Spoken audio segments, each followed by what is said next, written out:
I'm going to get the meeting started for this evening, so I'm going to call this meeting to order. So first thing is really to review and approve the agenda, but actually before we do that, I'm going to take a little bit of mayor's privilege here and just have a quick statement that I want to make. Yeah, I know, I think I speak for the council when I say that we were all disheartened and deeply saddened by the shooting deaths of Asian Americans on March 16th in Atlanta, Georgia. So to our Asian American and Pacific Islander community in Montpelier, we want you to know that we see you, we're grieving with you, and we condemn the acts of violence toward the AAPI community. And we're committed to making Montpelier a safe place for you. So while some members of the council were actually working on drafting up a resolution condemning AAPI hate, there was actually another shooting in Boulder, Colorado, which taken together, I believe demonstrates a broader problem of, or a broad problem of gun violence. I find it personally incredibly disheartening that a return to normal includes a return to regular mass shootings. I would urge us to have hard and honest conversations about the role of guns in America with the people in our lives, our family and friends and our neighbors. What does responsible gun legislation look like? And also, I'd like to just point out that there's a bill in the Vermont legislature right now, S30, which would prohibit the possession of firearms in hospitals. That's not obviously the whole solution, but it's a reasonable, albeit small step toward gun safety. And I think we may end up hearing some more about that resolution a little later, but I wanted to make sure that I started with that. So having said that, the first thing is to review and approve the agenda. Is there changes to the agenda? Are there changes to the agenda? Donna. I would like to make one that we insert looking at a letter to support a grant that the Sustainable Montpelier Coalition is applying to support their CAN activity. How are others okay with that? Yep. Okay. So we'll do that after.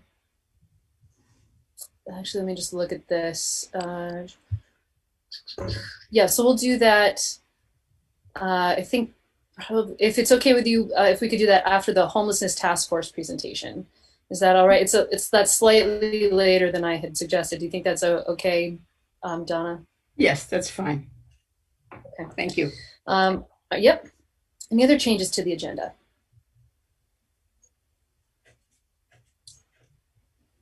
Oh, yes, go ahead, Lauren. I did draft a resolution as the mayor referred to, condemning the violence against our Asian American and Pacific Islander neighbors. And so if people are interested, I could share that. I apologize that the week got away from me. So I could email that around if people wanted to consider that later. I could read it out. It's very consistent with previous resolutions that we have offered, just condemning that violence and reaffirming our commitment to be an inclusive, welcoming community here in Montpelier. So if people are interested, I'm happy to offer that, or we could do it next time if people would prefer. Others' thoughts on that? Yeah, Jack. I would suggest we do it tonight when it's timely, and if Lauren, if you send it around now, and if we could take it up under the other business, and then that would be sure that we would all have a chance to read it during the break before we get to it. I'm sure I agree with everything you say in it, but agreed. Okay. All right. If it's okay with you, Lauren. Oh, yeah. So as Jack suggested during other business, is that okay with you? Okay. All right. So we'll make those changes. Any other changes? Okay. So I'm not seeing any. We'll consider the agenda approved with those changes without objection. So The next thing is general business and appearances. This is an opportunity for any member of the public to address the council on any topic that is otherwise not on our agenda. And if you would say your name, where you're from, and then try to keep your comments to 2 minutes or less, that would be fantastic. This is sorry. sorry. This is That's okay. Hughes from District 3. Okay. And I'm rising this evening to really say that we are very fortunate to have a well-trained police department in this city.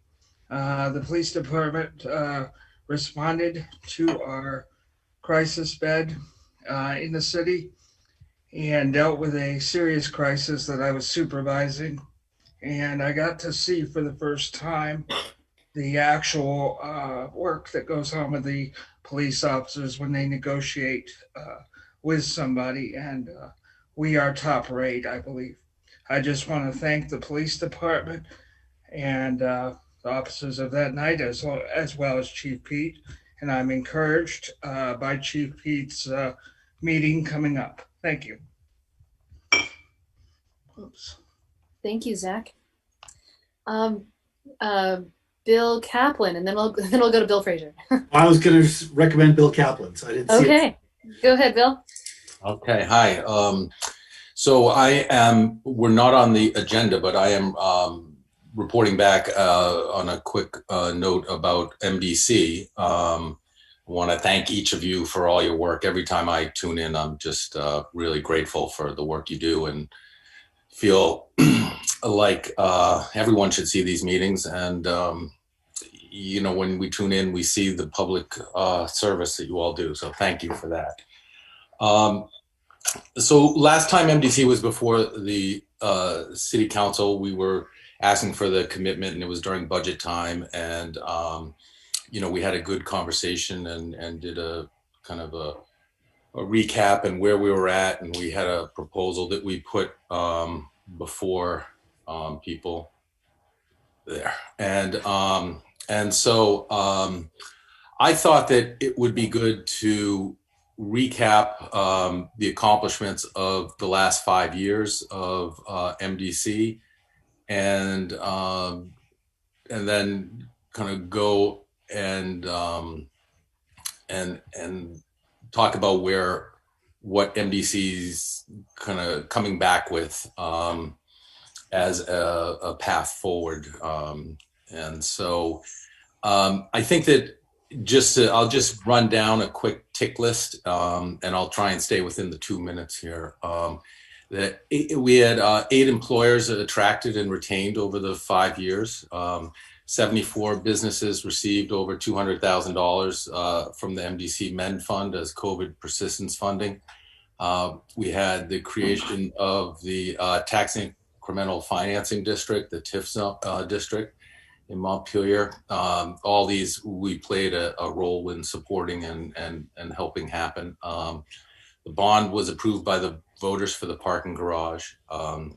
Caledonia Spirits was selecting, opening, and now is growing in Montpelier, all during this time. With new downtown hotel committed and planned opening, this 80-room hotel in a downtown, chose Montpelier downtown versus the national norm of going out by the interstate for an off-ramp site where they have proven track records. But I think Montpelier was put in a light by the whole process to be a great downtown for the people to come to.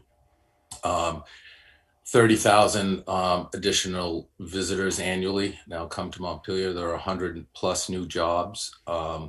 Provided funding for the COVID Business Navigator through Montpelier Alive. We've since provided another program through Montpelier Alive for post-COVID business growth and attraction. And I think that's pretty quick summary.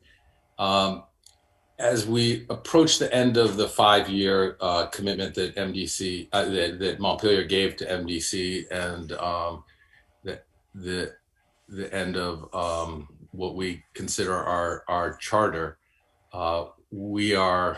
Can you see me? Yep. Yeah. Yes. Okay. Because I can't see anyone here. I don't know what happened. Anyway, we're now looking at what. Oh, there it is.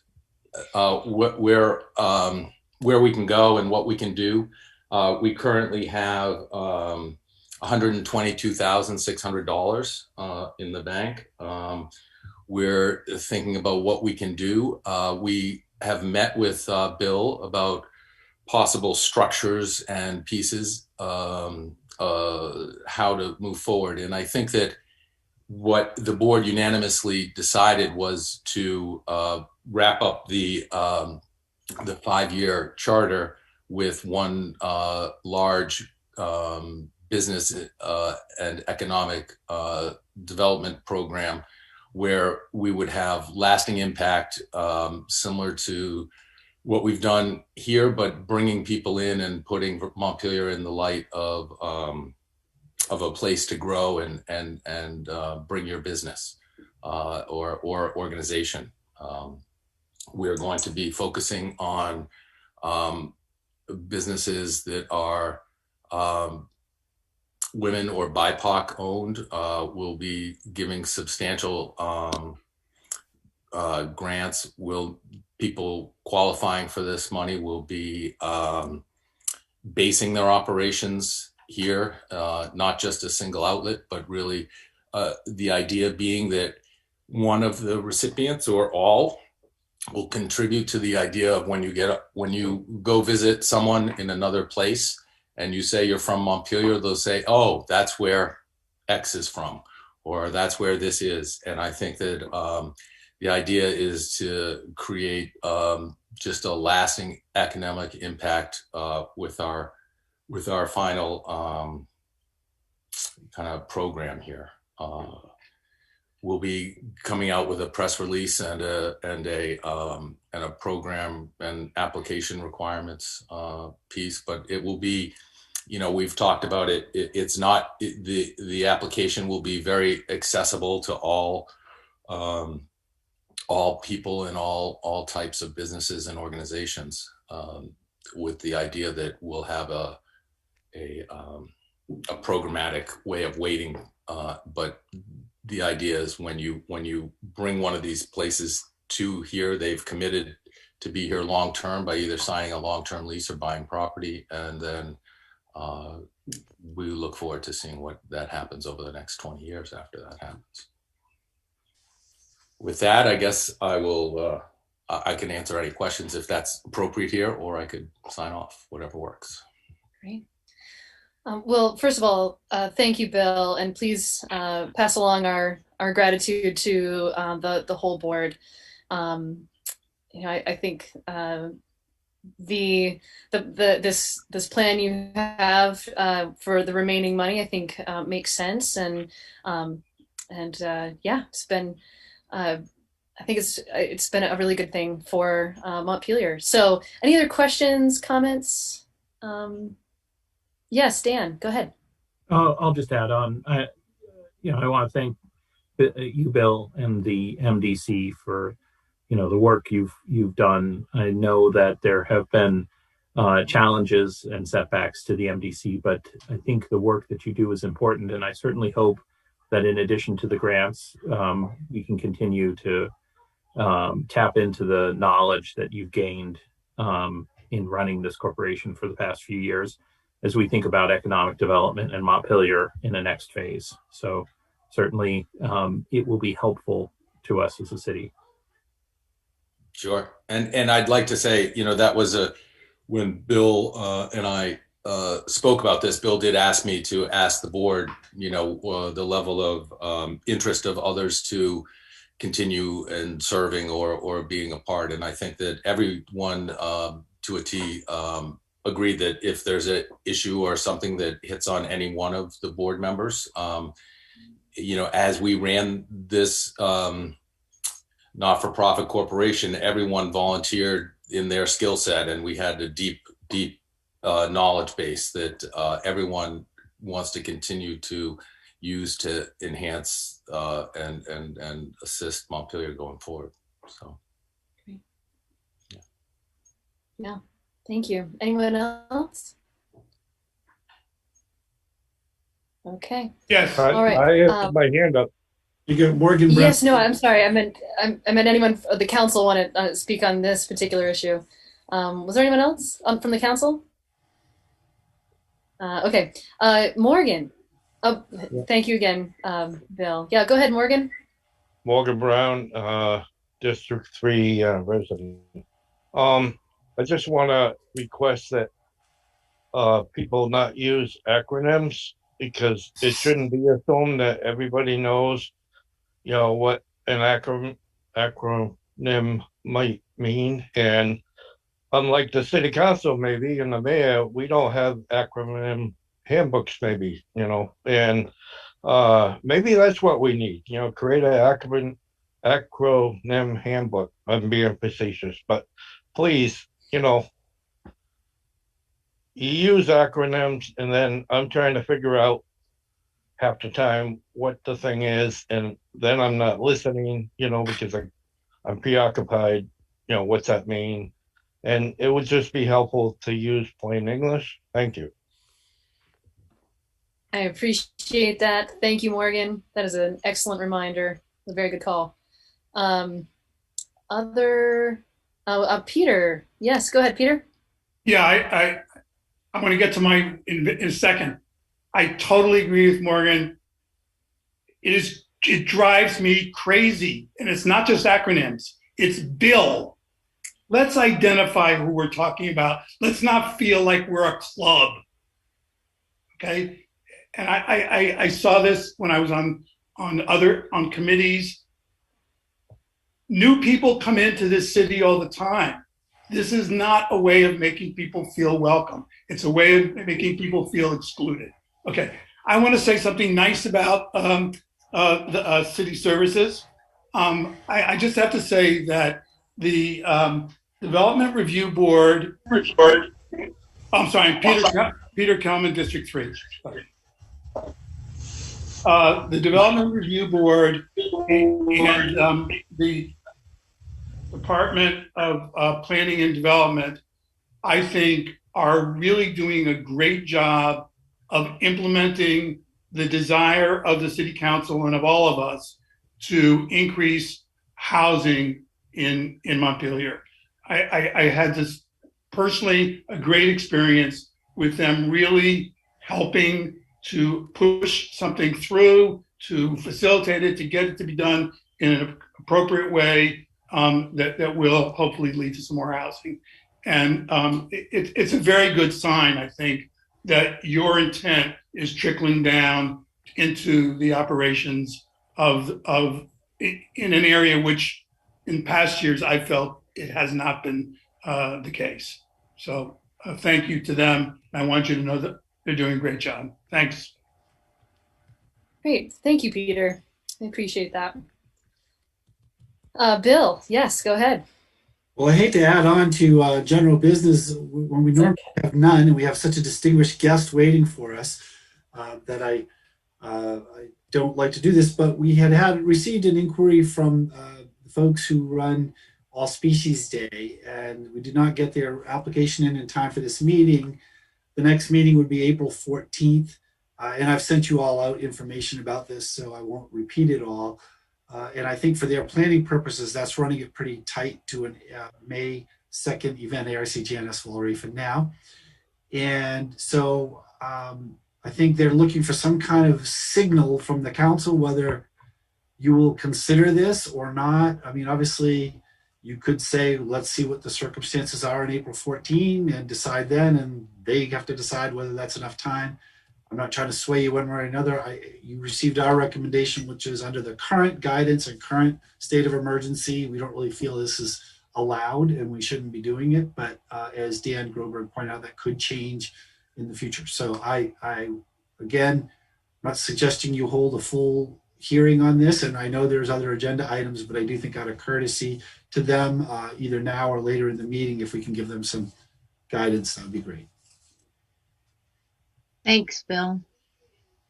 Just Yeah. I, for one, am really looking forward to All Species Day, but I don't feel, I'll just speak for myself and say that I don't feel necessarily good about having an event for it yet. And if, yeah, if we could just take the temperature really quick, that'd be great. Donna, then Lauren. Well, I would just suggest putting it off. Yeah, I know it's attached to a day, but trying it later in the summer when we're more apt to be open and have less restrictions. Lauren. Yeah, I guess my question, I think for Janice is, is there, you had kind of cited a couple other city events that still happened. They were done differently this year because of, not wanting big gatherings of people all at the same time. So I think the only other way I think I would feel comfortable is if it's being reimagined in a way that doesn't create that big draw of people all at once. If there was like people show up and there's some of the amazing puppetry or something on the State House lawn that people could come look at, or if there's some different iteration of it that would fit within the state guidelines to keep everyone safe from COVID. So I guess that would be my question or consideration. Anyone else from the council? If not, that's okay. Yep, go ahead, Connor. No, I probably agree with Donna. I think it's a really special event that people look forward to. And we're moving in the right direction. We got a third of us vaccinated now. So if we could put it off later in the summer, I think it would be a great opportunity for folks to come out and enjoy it, and really celebratory like it's never been before. So I think just maybe give that some consideration and would be happy to work on it. So I'm hoping that is, or was anyone else from the council want to weigh in? I'll just note that okay. weekend will be open. What's that? July 4th weekend's available. Right. Well, I hope that's helpful feedback for now, Janice, and we look forward to it. We want to be supportive, for when it is safe. So, or a vision of it that doesn't necessarily involve crowds all gathering at the same time in the same place. So, but thank you, and I hope that you. Well, is it possible that we could have the permit on April 14th? I actually have a Plainfield DRB member meeting, so it'd be hard for me to attend the April meeting to have a deeper conversation. But I'm hearing that possibly another time, or when the rules change on a state level, we can have this discussion. That's what I'm hearing. So maybe not the April 14th, because I can't attend that one. But maybe the one later in April we'll have guidelines by then.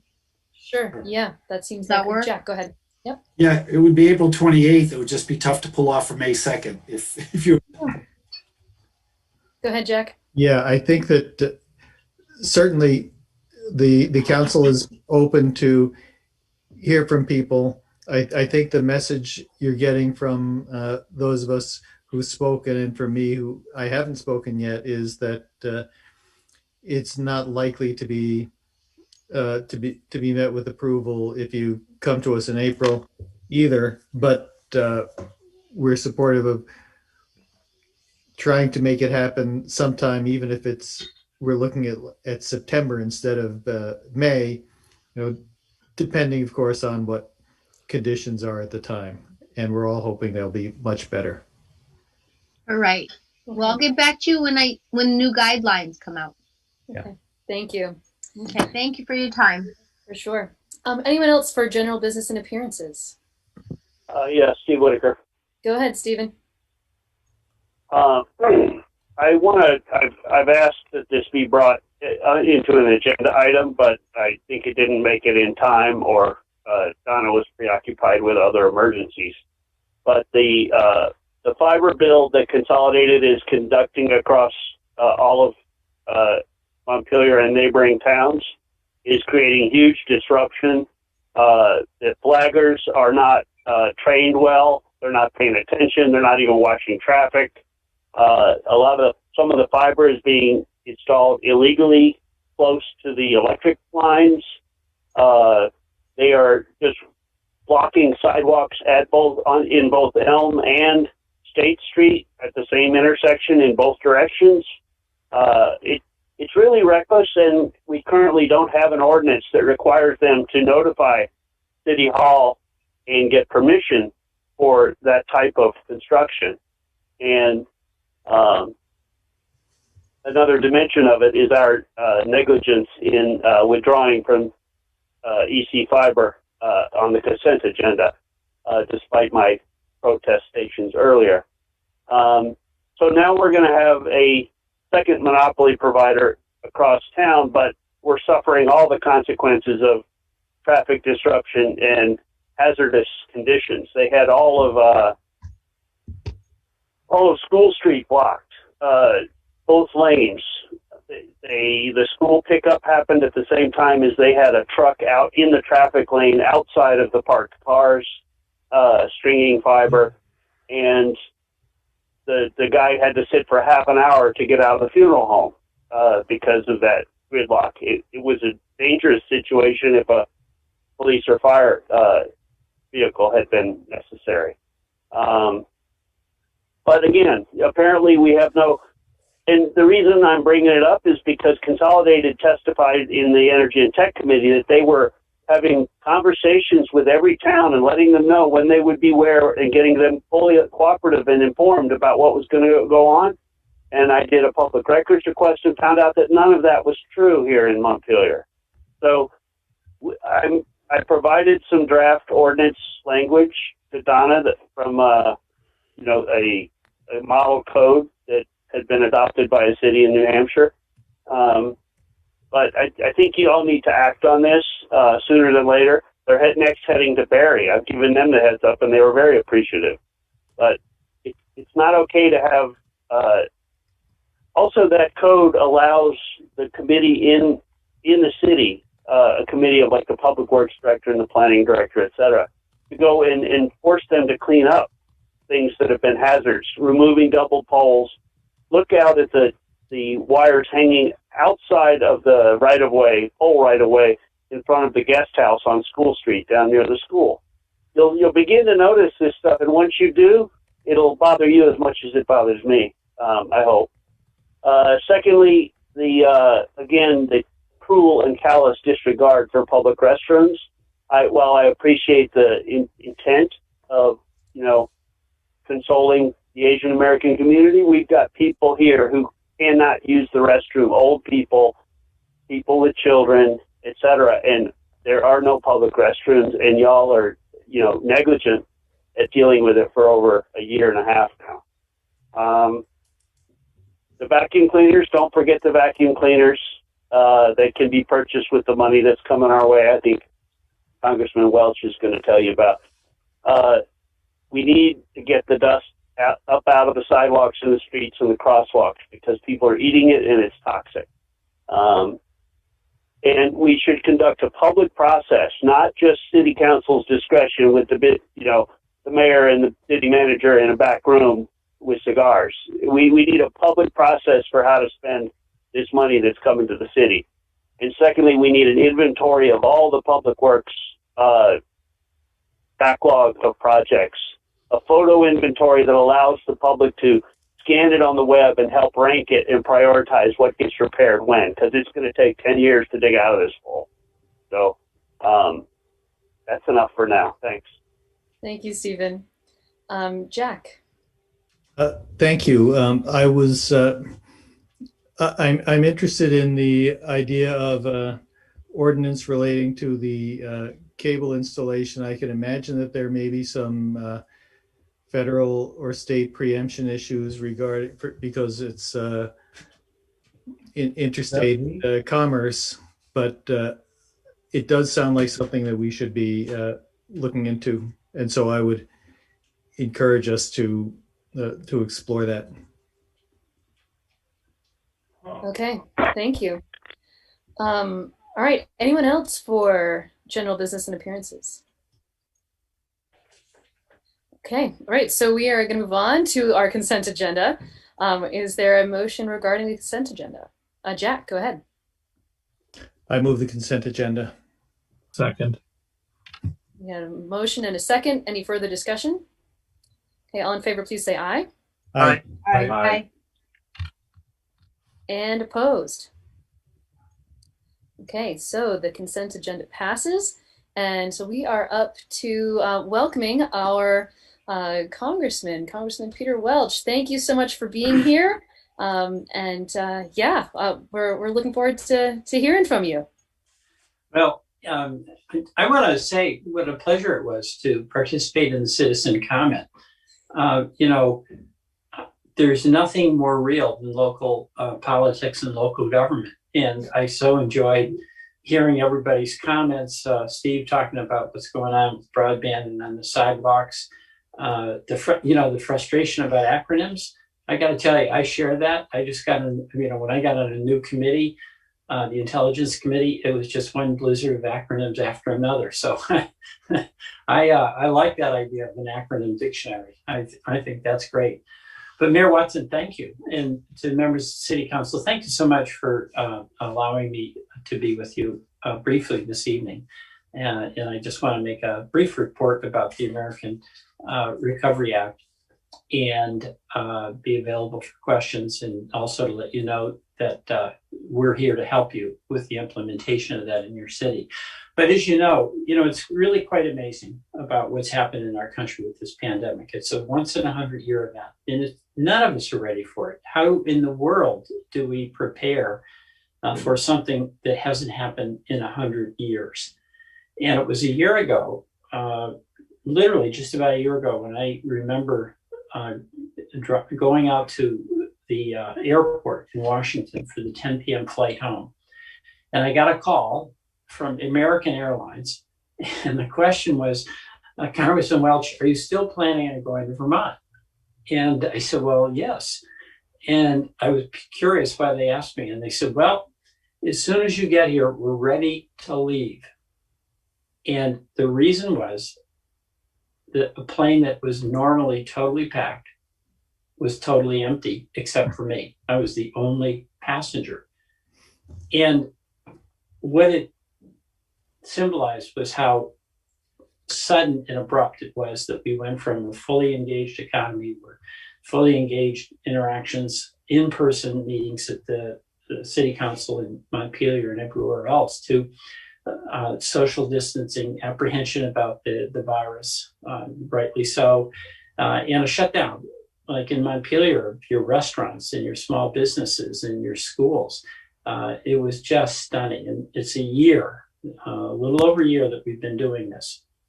Now, the good news is that we have vaccines. The good news is that shots are going in the arms of Vermonters and Americans. And we can see that the end is in sight, but we have to do two things. One, we have to maintain precautions, the mask, the social distancing.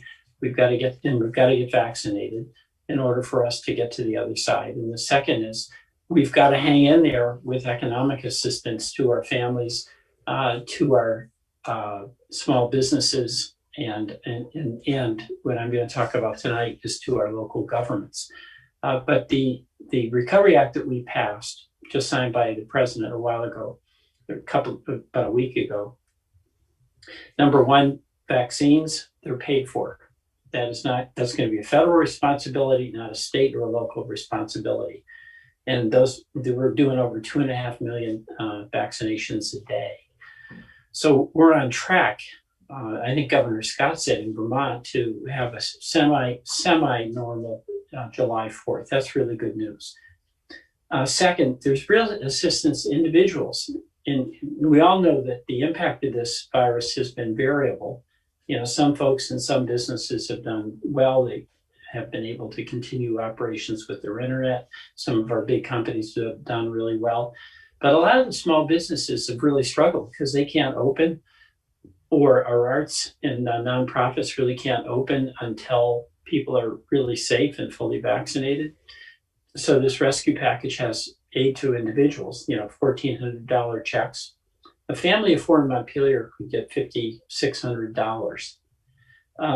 And also one of the things that's so significant in this legislation, and something I've long been a champion of, and I know many Vermonters have, is the child care tax credit. We have a scandalous amount of child poverty in this country. And the child tax credit is going to mean that families with a child who is 6 or under will receive a $300 a month check to help with those expenses. And a child who's up to age 17, that family will get a check of $250. So you have a lot of citizens in Montpelier who will, one, get the check, the $1,400, and number two, will get that child care tax credit. And by the way, on the child care tax credit, it's refundable, so that if a really low income family doesn't pay taxes, they actually can get the benefit of that check in the form of a direct check from the Treasury. So that'll help. But the other thing that's really relevant, obviously, to you as the elected representatives of the citizens of Montpelier is the aid that goes to our state of Vermont, but particularly to our cities and towns. And before I get into the specifics of that, we had a big debate on a lot of things in Washington, including about state and local aid. And I was disappointed that at the end of the day, we didn't get a bipartisan vote on this. I always think that if we can work together and buy in together, ultimately it's better. But I gotta say, a lot of my Republican colleagues were very supportive of including local aid. And the reason is that you in Montpelier and in all our communities around the state have had to deal with a lot of the impacts of COVID on your businesses, on your families, on your schools. And in the legislation, Vermont, the state, is going to get $1.2 billion, the state of Vermont altogether, and about $200 million is going to go directly to our cities and towns and to our schools. And Bernie, Patrick, and I were all strongly in favor of that. And the other thing we were very in favor of is giving our local communities, our elected officials, maximum flexibility to best decide what is the best use of that for the citizens that you are representing. So Montpelier is going to get a total of $2.158 million. And there's some arcane formulaic provisions that you don't need to get into, but there's been some confusion about this. That money goes, $729,000 is a direct amount that goes to Montpelier, and then an additional amount, $1.429 million, is the so-called county allocation. And the reason that it's a little confusing is that in most states in the country outside of the Northeast, there's significant responsibilities for county government. That's not the case for Vermont. It's not the case for many of our New England states. So bottom line, Montpelier is going to be receiving $2.158 million. Your school district is also going to receive funds. And the Montpelier district with Roxbury is going to receive $2.257 million. Now, when are you going to get it? The first check, half of it, half the amount you're to get, is to be sent in 60 days. The balance, the second 50%, is to be distributed in a year. Now, the next question is, how can you use it? And as I mentioned at the beginning, Bernie, Patrick, and I argued for maximum flexibility for local officials. And the reason I think we argued for that is, I, as you know, served in Montpelier. I served as a state senator.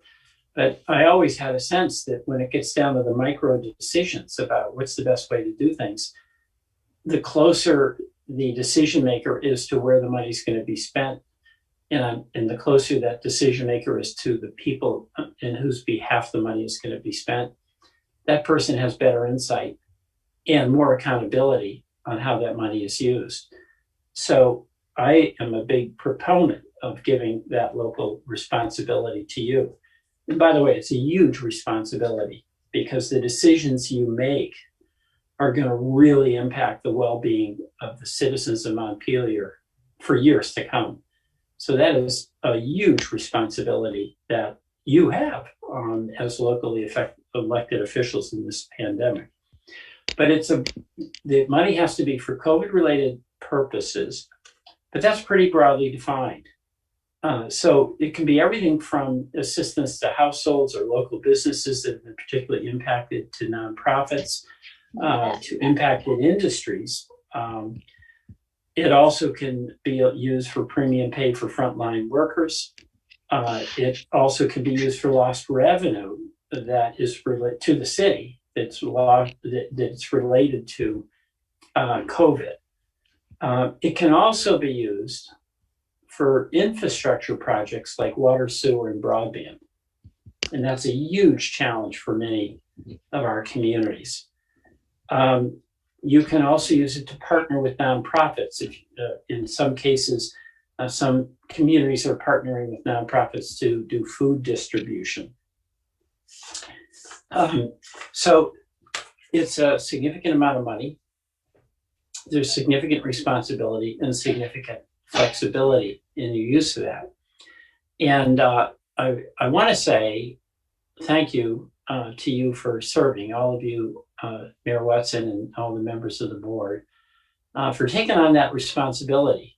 Because if we're going to restore confidence in government, and people are losing confidence, it really is going to depend on how effectively we execute on the delivery of help in a meaningful way to the citizens we represent. And in many ways, I regard your job as far more challenging than my job. You know, it's a real mess down there, a lot of partisan division, and it's not pleasant. We had January 6th, and I was in the middle of it. But my job is simple in the sense that it's to try to get resources back to Vermont and to Vermont cities and towns. Your job is to then make those micro decisions. How best can we use it? How can we make this effective? How do we decide among the competing interests that are seeking access to this? And that's hard and challenging. And it's the work of democracy. So I just want to end by saying thank you for the work that you do. And to conclude by saying that there will be regulations that are being written, and there'll be some frustrations as this is rolled out and what you can do and what you can't do. And we saw that with the payroll protection plan, where in some cases the regulations that the governmental agencies that were responsible for promulgating them did so in ways that were in conflict with what many of us in Congress intended. We're here, and Rebecca Ellis, my state director, is on the call with us. We're here to help you through that. And I expect that if Montpelier does face a problem because of some regulations, you're not going to be unique. Roxbury will have that problem. Randolph will have that problem. And we want to make sure that you reach out to us, and we'll do everything we can, Mayor Watson, to assist you so that you can make the most effective decisions in the use of this money as possible for the citizens you represent. Thanks so much. Great, thank you, Peter. I have a couple of follow-up questions, but I'm sure other folks do as well. I may jump in here with one. You mentioned money that the money could be spent for infrastructure, and specifically mentioned water, sewer, and broadband. How does traffic-related infrastructure fit into that, or does it? I'm not sure how it does. The regulations are going to have to be written, and they're not written yet. So I don't know that the traffic, it's got to be somewhat COVID related. So I think when you're looking at this, try to make the connection to COVID. Like, I can give you a bright line example of what a state or a community couldn't use it for. You can't use it for pension fund shortages. Okay, that a lot of communities, a lot of states have pension shortfalls. Those are real issues that have to be resolved, but they're not related to COVID. So that's not an allowed expenditure. Now, if you can make some case about why traffic related is somehow related to COVID. Not you've got some creative people there. You may be able to do that. Well, just for example, like we did have substantial loss of revenue, and so there were a number of projects that didn't happen because the of revenue loss revenue. you can do. Yeah. You can fill in the holes, but if it's a COVID related revenue loss, you can use this money to fill in that gap. Right. Okay. Okay. Yeah, Bill, go ahead, and then Dan. So just on that point, so I just want to make sure I'm clear about that. If we had to reduce our budget because of COVID related revenue sources, and we put those funds back, and as the mayor mentioned, we cut certain projects or equipment, and I'm not talking about like staffing or anything like that, but just specific projects, we can replace those, we can replace that revenue and use the money for those projects that we'd had to delay. Right. Under what we passed, I think the way it would work is this: if you have revenue loss that's specifically related to COVID, you can use the money to replace that revenue. So then you now have the revenue that you lost, and you're entitled to use that revenue for municipal purposes. Great. Okay, thank you. That's very helpful. I appreciate it, Congressman. Dan, go ahead. Sure. I had a quick question. When you talk about the county pass-through of the money, how was that exactly allocated? Was it divided evenly amongst the communities within Washington County, or was it, is there any money staying at the county level? Because I think your point is exactly correct. Because we have such a weak county government in New England as opposed to Western states. Yeah, I don't believe money stayed at the county level. I mean, we basically had to do a workaround, not just for Vermont, but for the New England states that traditionally have not had a significant county government. But in a lot of the rest of the country, as you know, the county does have significant responsibilities. So we couldn't have a tail wagging the dog situation in terms of the distribution. The vast number of states do have county government, so there's a county distribution, but that was in lieu of the local distribution. Okay, then the county had to work with the towns. So I'm actually quite happy with how it worked out for us in Vermont, because we have that check going directly to you, even if there's a reference to this formula that acknowledges the county structure that exists in the majority of the states in the country. So I think you get the direct check on that. So it's almost better not to talk about the county, because it just creates confusion for us in Vermont. You're going to get your money. Well, thank you.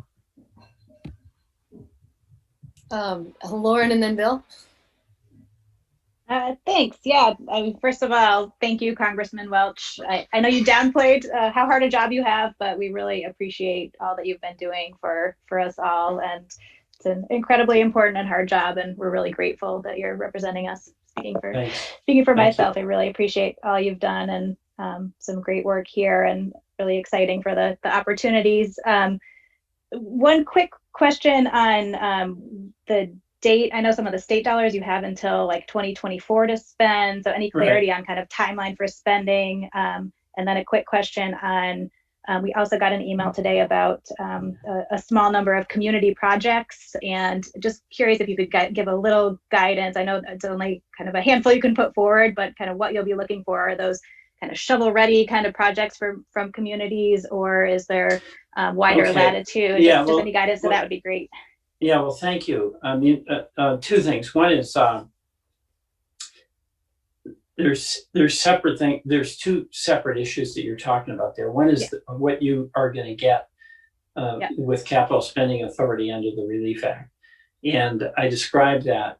And there's also money that goes to the state for capital projects over 112 million. And actually, you can apply for that, but the state will be the decider about whether the application you have for your project is the one that gets funded. All right, so that's going to be, in effect, a competitive process, but the state has a pot of money that is available to be distributed to municipalities for these projects. That's number one.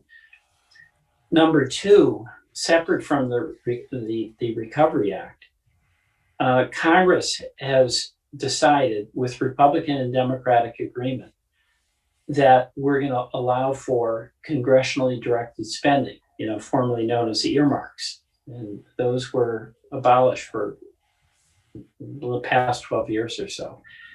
But those projects are ones that can only be spending for nonprofits, municipal projects, and you actually can make your case for that to Patrick, Bernie, and me, and we will be trying to coordinate as best we can to maximize the benefit. There's real limits on how much is going to be available to the House and to the Senate and to each congressional district. So I don't want you to get your hopes up, like everything you have can suddenly be transferred to me for getting the money. But take a shot at it. Let's try. So that's this. So you've got a couple of avenues here, 3 really. One, the money you're getting directly, where you have a lot of maximum control. The money the state's getting, where you have a shot at competing to get some of that money to help you in your efforts. And then third, talking to the congressional offices about whether we can find a way to get an appropriation to assist you in your work on behalf of the citizens of Montpelier. Thank you. It's really helpful. Go ahead, Bill. I had that same question, Congressman. Thank you that Councilmember Hurl asked. But do you have? I realize you don't know for sure, but do you have a sense of the size and scale of those type of things? We have projects that could conceivably be eligible for that kind of earmark thing that are as high as 7 or 10 million, to others that are 1 million, to others that are. I think that would be high. I think so. What any sense of the sort of categories or range? We're getting the guidelines. I just want to be clear here. Yeah, we've got all these towns. 254 in Vermont, and everyone's got a big project. And the reality is, the needs are great. I mean, you're contending with incredible infrastructure challenges in Montpelier, and all the communities are going to be interested in getting whatever money they can to assist them in their projects. So I think it's something where it's worth pursuing, but I wouldn't bank on it. And then the amount of money that would be available, I think, is relatively small, and it might be something that would help make the numbers work, but it wouldn't be something you could count on to pay the full tab. Now, the other issue that's now going to be of primary concern to the Biden administration is certainly something that's been of concern to your congressional delegation, is an infrastructure package. Okay, so we've talked about what has passed and what is available. The American, the Rescue Act, the Rescue Recovery Package, the money that goes to the state, and then the earmark or directed spending that will be available to your congressional delegation. But we're talking now, the Biden administration, about that long discussed, much supported, but very elusive infrastructure package, which would include spending on local water and sewer. Because the situation Montpelier faces, the situation that so many of our communities across Vermont faces, there is real deferred maintenance and a real inability to realistically ask the taxpayers to pay the full cost of that, the property taxpayers. So my hope is that we're going to be successful in passing an infrastructure package.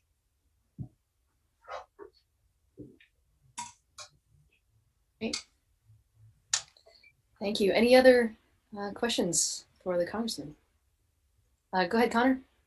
Sure. So welcome to Montpelier, Congressman. We're so happy Connor. to have you. And I was at Bear Pond Books yesterday. We had a nice press conference with Claire Benjamin on the incredible charges from Visa and MasterCard on swipe fees.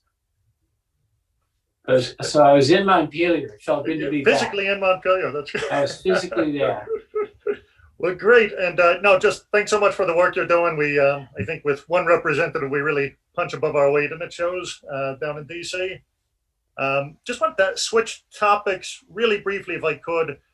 because I did see you were a co-sponsor on the Justice and Policing Act, which John Lewis, you're in good company. John Lewis, I think, was one of the lead sponsors on this. And we're doing a lot of work in Montpelier right now, trying to keep up with best practices. Chief Pete, who's come in, who I hope you've met, really brings a wealth of knowledge. We've talked. Yeah, we've talked.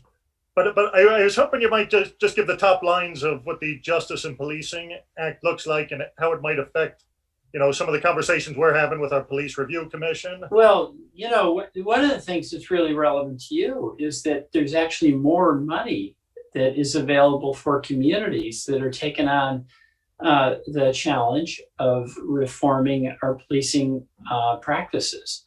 So, far from taking money away from police, it's actually saying, hey, we understand that if we want to change policing and focus on community policing and engaging, that involves training, it involves money, and we want to help financially with communities that are willing to take on that responsibility. So, I would see that given what Montpelier is doing and the leadership it's providing on policing practices, the Justice and Policing Act is right up, is very supportive of the efforts that you're making in Montpelier, including with the potential for financial support for the expenses associated with really good training and also encouraging communities to have inappropriate oversight. You work for the people, the police work for the people, the electric part works for the people. Ultimately, we're all accountable to the people. And I think Justice and Policing understands that. So, Connor, you guys are doing great work. And, we passed that bill in the House. It's pending in the Senate. And that's where, will they take it up or won't they? That's the whole filibuster question. Thanks so much, Congressman. Thanks, Connor. Any other questions? Jack, go ahead. Not a question, just a comment. I really appreciate your being here and all the work that you're doing for us. When I talk to people about why Vermont has the best congressional delegation in the country, it's you, Peter, and Patrick and Bernie, and I really appreciate everything you did. Jack, that's so kind of you to say. I'd be glad to come back anytime to hear you say that. That's awful nice of you. Thank you. But thank you for your work too. It's a pleasure. Right. Any other comments or questions for Congressman? Yeah, Dan, go ahead. Sorry, one more crack at when you consider the infrastructure. I guess I would encourage. We're struggling with unifying public safety authority and particularly dispatch throughout the region. And so any funds that could be made available through infrastructure, and I know you're already probably thinking broadly about it, but certainly that type of radio antenna network that we're still trying to make sure that we coordinate and fully serve in this region is certainly going to be helpful. And it is. No, we're aware of that. I'm on the Energy and Commerce Committee, and we're talking a lot about that. And the problem you're describing is shared in many communities across the country.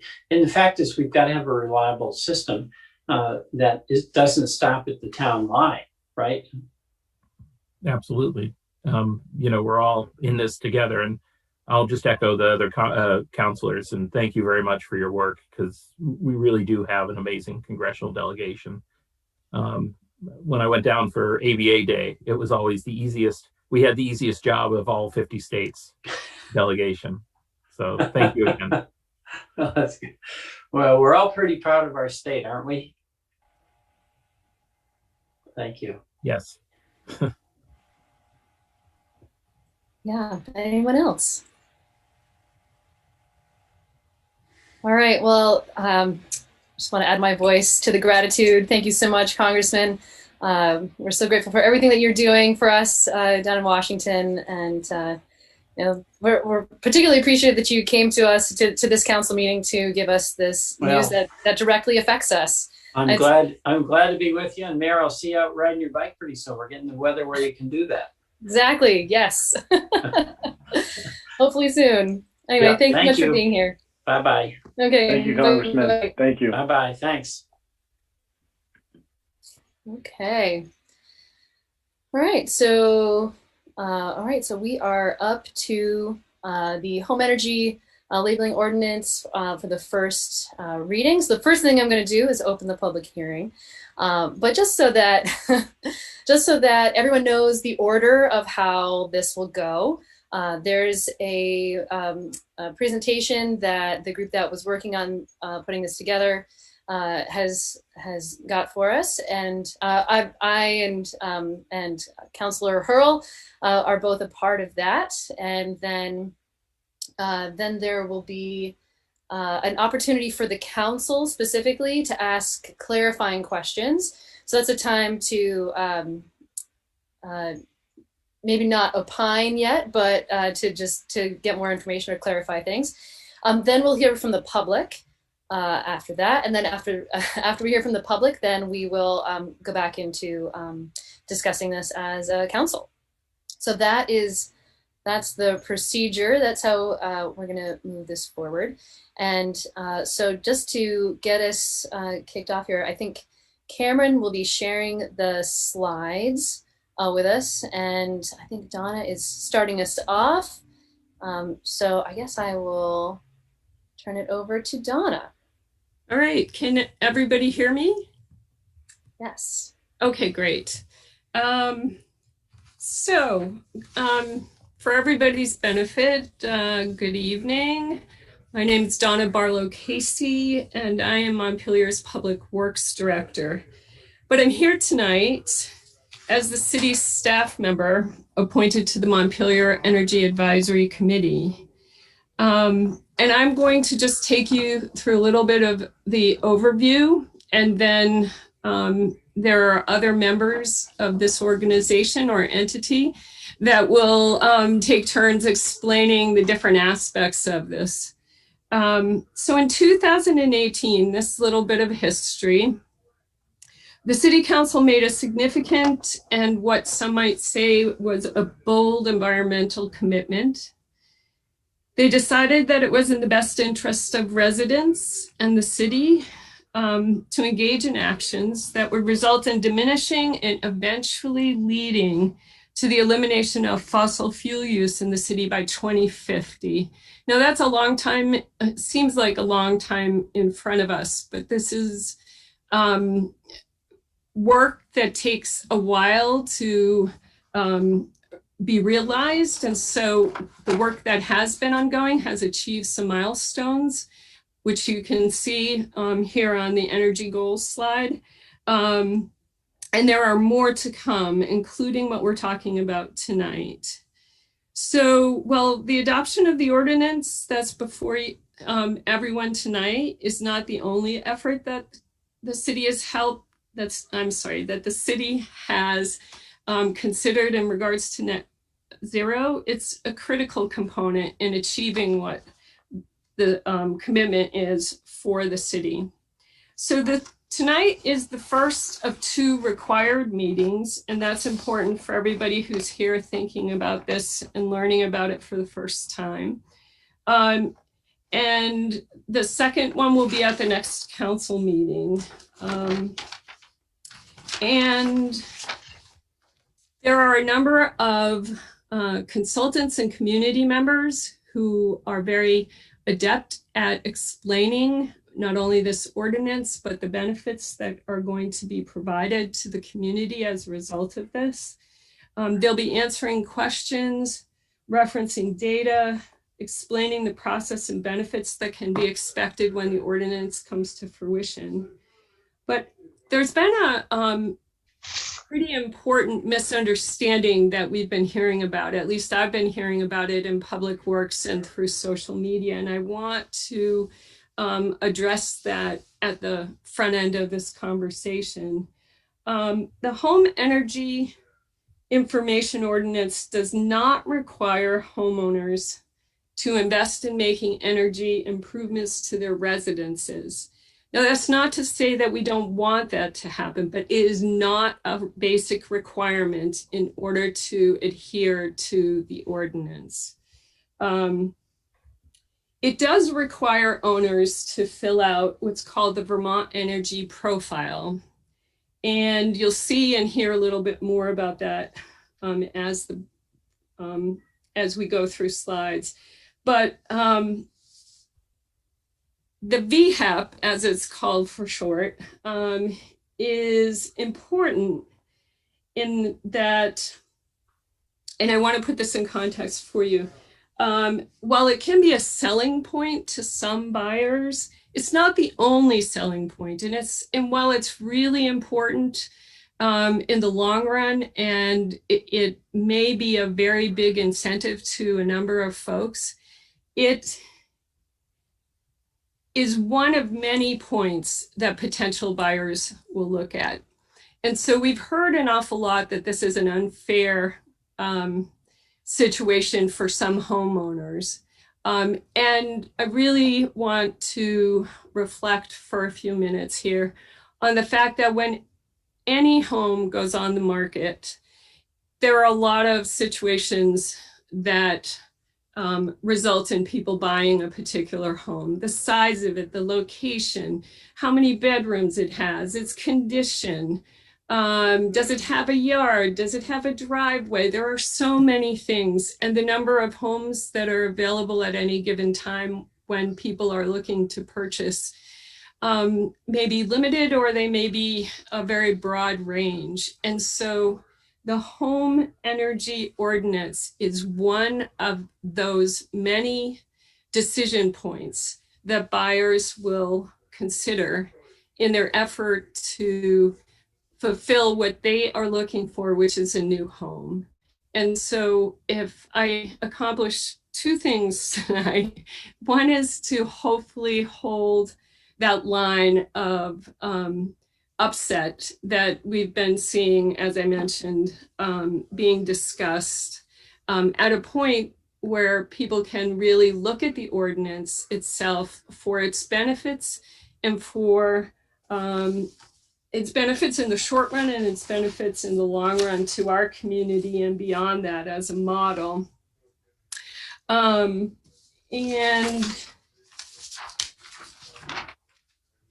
so at this point, I think that we're turning this conversation over to the next presenter to move through the particulars of the ordinance, and I will let that happen. I think maybe we should just have everybody who's a part of this presentation just do a quick introduction of themselves, if that's all right. So just for example, Kate, would you introduce yourself? Okay, I'm Kate Stevenson. I'm one of the members of the Montpelier Energy Advisory Committee.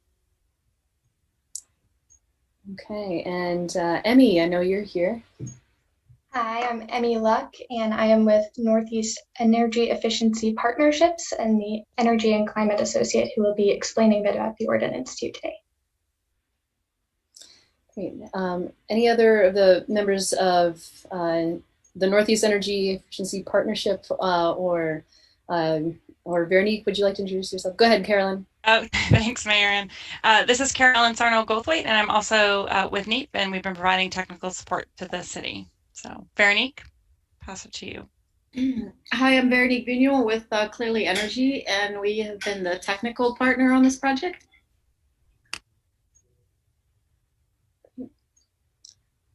I think that is, like, I don't think, Lauren, I don't think you need to introduce yourself. And I don't think I'm missing anyone, am I? Okay. All right, so I think we're up to Kate. Okay, great. Well, I just want to kick things off a little bit with a little bit of context around, where this came from. This is a project we've been working on for a while, but it's part of the city's larger net zero goal. So I just wanted to remind us all that back in 2018, starting in 2014, the City Council adopted a net zero goal, and that was refined a few years ago in 2018 by setting a goal that by 2050, fossil fuel use will be eliminated entirely, and 100% of the energy needs of the city will be met renewably. And so, this ordinance is a small piece of the puzzle, but it really helps us start to work towards the goal of kind of the larger community and how we're going to help all Montpelier residents and businesses eventually move towards net zero. So, I just wanted to say we have made a lot of progress in this area, over the last 10 years. We specifically focusing on municipal operations, we've been able to reduce energy use by 19% over that time and replace a large percentage of our energy with renewable sources. So I'll be coming back to the council soon to tell you more about kind of the municipal side of things. But this is really about how do we continue that work in residences. And so some of the other things that the council has done is adopt this tax stabilization policy, supported the My Ride for alternatives to single occupancy vehicles. Next slide, Cameron. And the bigger context is, overall, we have this commitment to the Paris Climate Agreement, and we all have to play a part in that. This is just a slide from the Energy Action Network that talks about, what's Vermont's piece of that climate goal, and what are the different ways that we could reach it, And so this is just an example of, it's going to be a combination of a lot of things: EVs, heat pumps, advanced wood, and renewable electricity. And so, this really gets at retrofitting. How do we encourage residents to retrofit their homes in different ways? Next slide. And, if you think of Vermont as a total, Montpelier is about 1% of the population. So if you took all of the things that we need to do and, kind of condense that down to what's our share, we need to install 900 heat pump systems, for example, or 250 wood heating systems. We need to do 900 additional retrofits to do our part to reach that Paris climate goal. So just want to throw that out there as the larger context, and then I will hand it back to Anne. Okay. So yeah, go ahead with the next slide there. This particular ordinance has a history starting back at least until 2018. Actually, prior to 2018, there was some movement on this at the state level. But in 2018, the city of Montpelier passed a charter amendment that gave authority for the city to do quite a few things. And this particular aspect of regulating the home energy labeling was just actually the only part of that passed in that next spring during that legislative session. After that, we had some meetings with real estate professionals as well as a public hearing. And this was to get feedback and refine what we were doing based on that feedback. Once we had a draft that we felt, the group that was working on this, the draft that we felt worked, then we had that reviewed by the city's attorney. So that was done last August. And so this specifically is the language that passed the legislature that gave us the authority to do this, because that is, took a particular charter amendment to be allowed to have this happen. So that's that part of it. One of the things that I found compelling about why we should be doing this is thinking about gas mileage for a car. That is a critical piece of information that I think a lot of us look for when we go to buy a car. And I think it's really interesting that the equivalent for a house has otherwise not existed. And so this is a way to actually generate a standardized apples to apples kind of comparison for homes, like a gas mileage rating would be. And with that, I'm going to turn it over, I think, to Emmy to talk about some of the specifics. Yes, thank you, Mayor Watson, and thank you to the City Council members for having us here tonight. So just to reduce the use of acronyms, I'll explain who we are a little bit again. So we are the Northeast Energy Efficiency Partnerships, or NEEP, and we work with communities and states across the Northeast to reduce energy consumption and carbon emissions from the building sector in order to create healthier, more affordable, and sustainable places for people to live, work, and play. And we're here tonight because we've assisted with the creation of similar policies, and I've been working with Mayor Watson and Montpelier's Energy Efficiency Working Group on this effort for the last few years. So residential energy disclosure policies are picking up momentum across the country because of their proven ability to provide emissions reductions, occupant empowerment, and economic stimulation. As you can see, there are a variety of approaches to this, ranging from simple utility data disclosure to home energy labels. Portland, Oregon, Berkeley, Austin, and Minneapolis currently operate mandatory residential energy labeling policies like the one at the center of today's conversation. Next slide, please. So compared with voluntary programs, mandatory programs offer much more equitable data accessibility and transparency, as well as significantly more impacts in terms of consumer action and resulting bill and emission savings. By mandating standard energy data disclosure, communities can better enable affordable energy resources and solutions for all residents. Providing relevant information increases clarity and transparency in the processes of financial and operational planning and purchasing for a home. It can also be instrumental in achieving a community's climate goals, as Kate mentioned earlier. Montpelier has already established that tackling climate change is in the best interest of its residents, businesses, and public service entities. As residential energy use is a leading contributor to Montpelier's greenhouse gas profile, engaging and empowering residents is an essential component of achieving Montpelier's net zero goal. Studies show that homes disclosing energy information sell on average faster and for more money than homes that don't disclose energy information at all, regardless of home performance. Multiple studies also show that voluntary programs just don't achieve the intended goals in terms of cost or carbon savings. Mandatory programs that drive significant resident action stimulate the local economy by creating a more energy-savvy population, strengthening home appraisals and valuations, supporting real estate transactions, and increasing the utilization of utility programs, product rebates, and contractor services. Next slide, please. So the Vermont Home Energy Profile, or VHEP, was developed as a more affordable and flexible alternative to traditional home energy audits. While there's absolutely a need and a place for in-person audits, many homeowners would benefit from an option that could provide custom recommendations without the time or cost burden of an on-site audit. With the statewide energy labeling working group and the Montpelier team, we evaluated the applicability of other program approaches used in other communities and assessed the needs of Vermont residents. In addition to this policy analysis, we listened to and incorporated feedback from residents and other impacted stakeholder groups, including real estate professionals, and worked to address concerns and to build consensus around our approach. After completing this extensive assessment a few years ago, the team opted for the custom VHEP tool for a few reasons.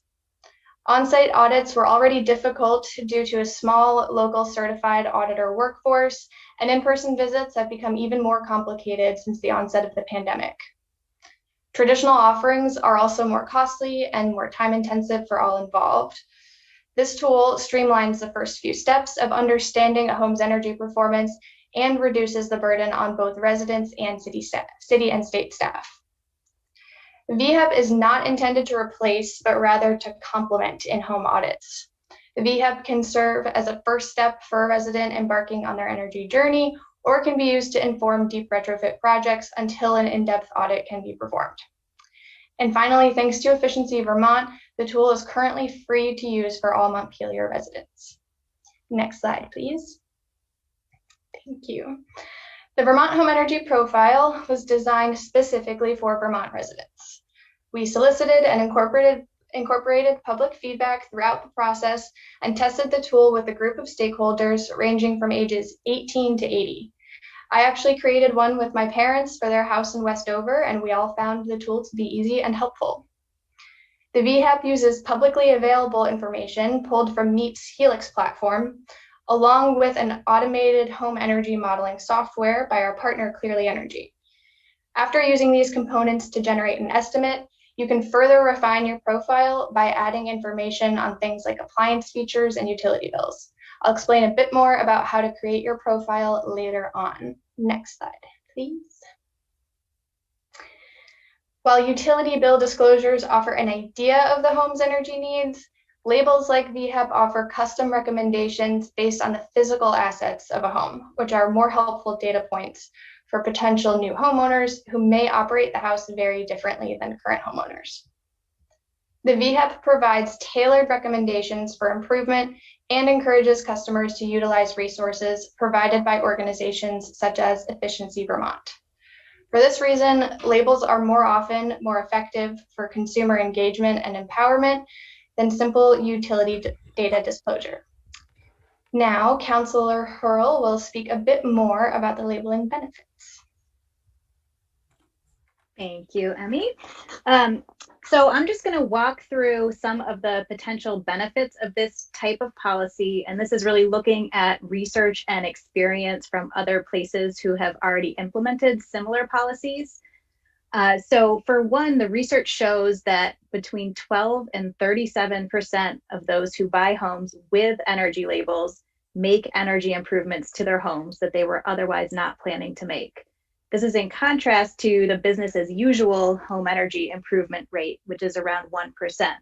So we see this compelling evidence that having this type of information spurs investments in the kinds of energy improvements that we want to see in our community to meet our net zero target, and which are also the types of investments that we know can save people money on their monthly energy bills and make homes healthier and more comfortable over the long term.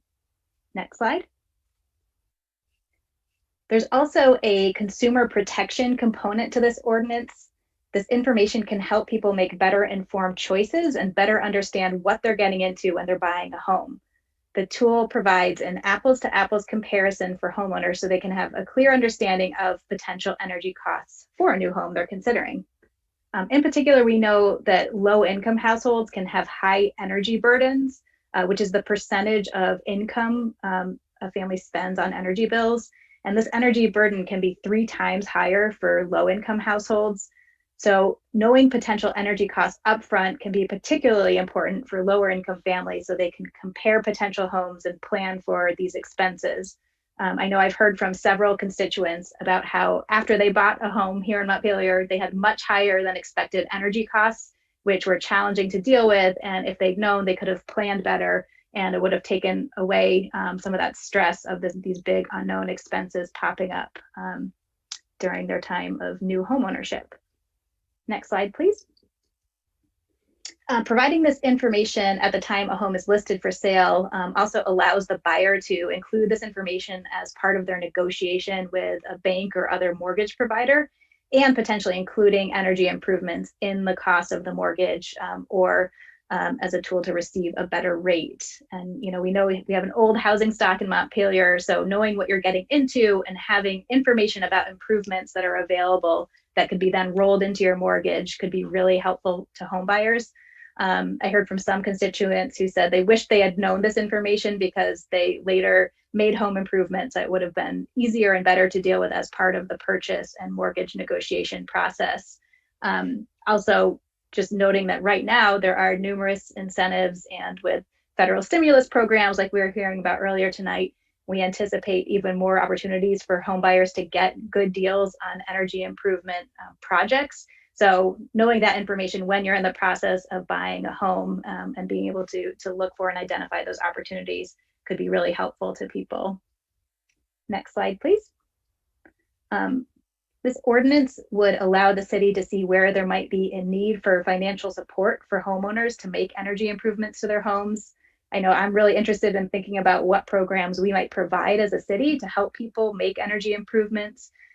which again can help our community meet our net zero climate pollution goal, while also helping all families access programs that will help them have cleaner, more efficient, and more affordable homes. And having the kind of information we'll get with this through this ordinance will help the city and residents better understand which types of programs are most needed. Next slide. This ordinance would provide the city with information about how we can best achieve our net zero energy goals with respect to thermal energy use in buildings. We know home heating is a major driver of climate pollution in Vermont. So, as we've been hearing about, if we're serious about meeting our commitment to our net zero goal and taking the steps needed to address the climate emergency that we all declared in the last year or so, this kind of information and policy will be a really valuable tool in helping us get there. According to the Energy Action Network, which is a kind of think tank based here in Montpelier, since Vermont imports 100% of the fossil fuels we use, the vast majority of that money, up to 80 cents of every dollar we spend on fossil fuels, leaves the state. And in contrast, efficient and renewable energy alternatives keep a much higher share of our energy dollars recirculating, helping employ our neighbors and improving our local economy. And for Vermonters who make investments in efficiency and renewable energy, there are numerous analyses showing that people save money over the long run. I will now pass it back over to Emmy. Thank you, Councillor. As I mentioned earlier, this whole process entails 5 easy steps and takes about 10 to 20 minutes, depending on how much you'd like to edit. Once you visit this website and create a login, you can claim your home by checking a box to confirm that you are the property owner or an authorized professional working on behalf of the owner. At this step, you can also lock your home to disallow edits from any other parties. Next, you'll review the estimated profile where you can further refine your results by adding additional information on your home's energy features. Then you are ready to generate a profile. If you make any significant energy upgrades later on, you can always create a new profile to see how those changes impact your home's energy performance. Next slide, please. The Home Energy Guide, which will be available to all residents, gives step-by-step instructions for creating a profile with details on what each step means, screenshots of the tool and process, and tips for filling it out. It also includes some frequently asked questions and answers, some of which we'll cover on the next 2 slides. And can we bring up all of the questions, please? Thank you.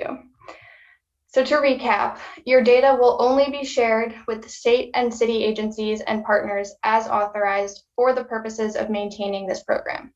Your data will never be sold. And as I said earlier, homes with energy labels typically sell for slightly higher and slightly faster than non-labeled homes. If you don't have access to a computer, someone from the city can assist you in creating a label.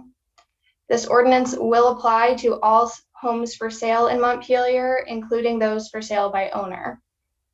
If a buyer finds that the information on the label was misrepresented, they may take legal action against the seller. And there are a few more questions to review on the next slide. Can we bring those up? Thank you. Currently, thanks to Efficiency Vermont, generating a VHEP profile is free, although there may be a minor administrative cost to use it in a listing. Depending on how much information you decide to add, creating a profile takes about 10 to 20 minutes using publicly available property information and the data that you enter along with an algorithm. Finally, the estimated cost on your profile might not reflect your actual energy costs because the VHEP algorithm normalizes these costs based on variations in occupancy and weather. There are more frequently asked questions and answers in the Home Energy Guide, and we always welcome any additional questions and feedback. Now I will pass it to Donna to talk about compliance. Thank you all again for your careful consideration of this important topic.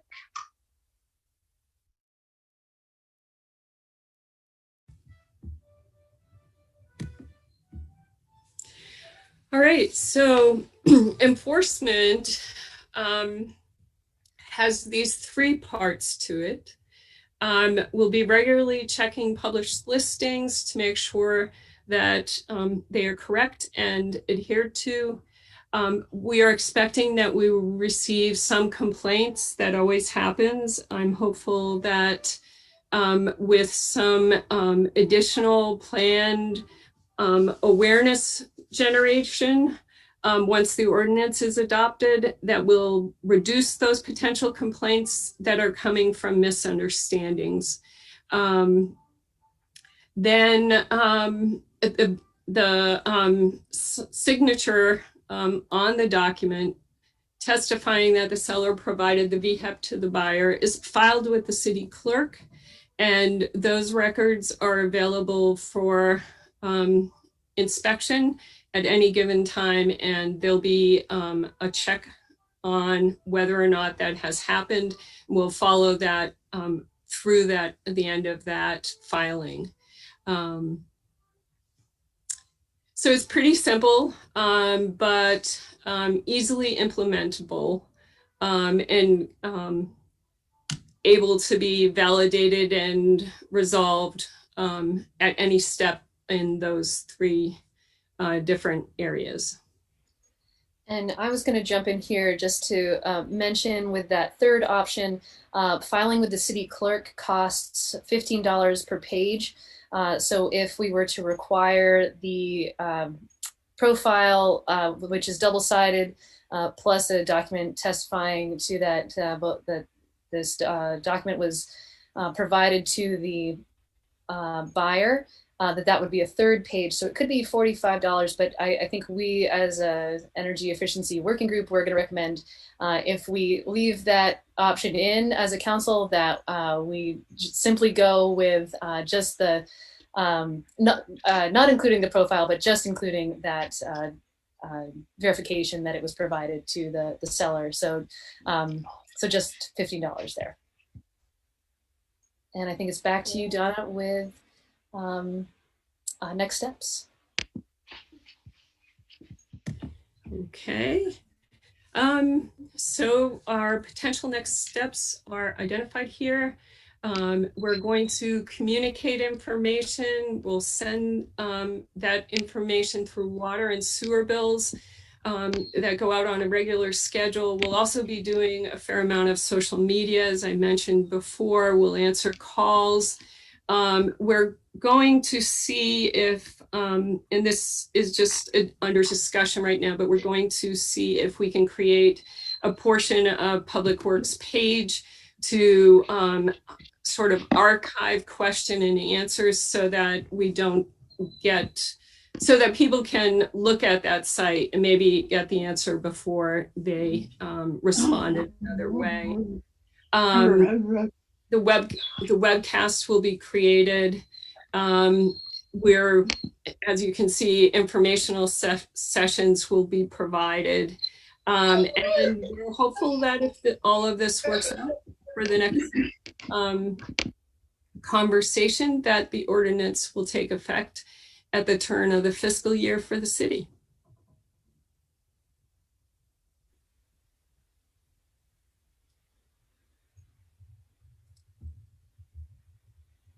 All right, and just to close this out here, so this does affect different groups within the city, potential home buyers, sellers, and current homeowners. So for potential buyers, we're hoping that it leads to an increased in energy investments in their homes.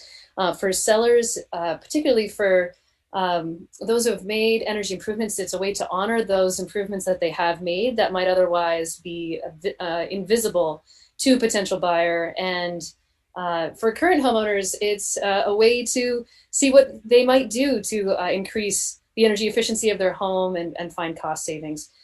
So I think this is going to be a useful tool for Montpelier and for all these different groups. So at this point, any further comments from the presenters? Anything that we missed? Anything you want to fill in?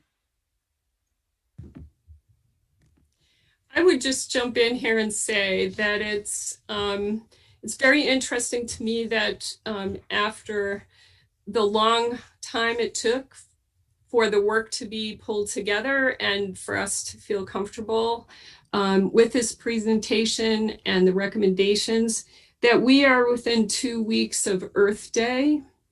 And this upcoming Earth Day starts it is the 51st celebration of Earth Day.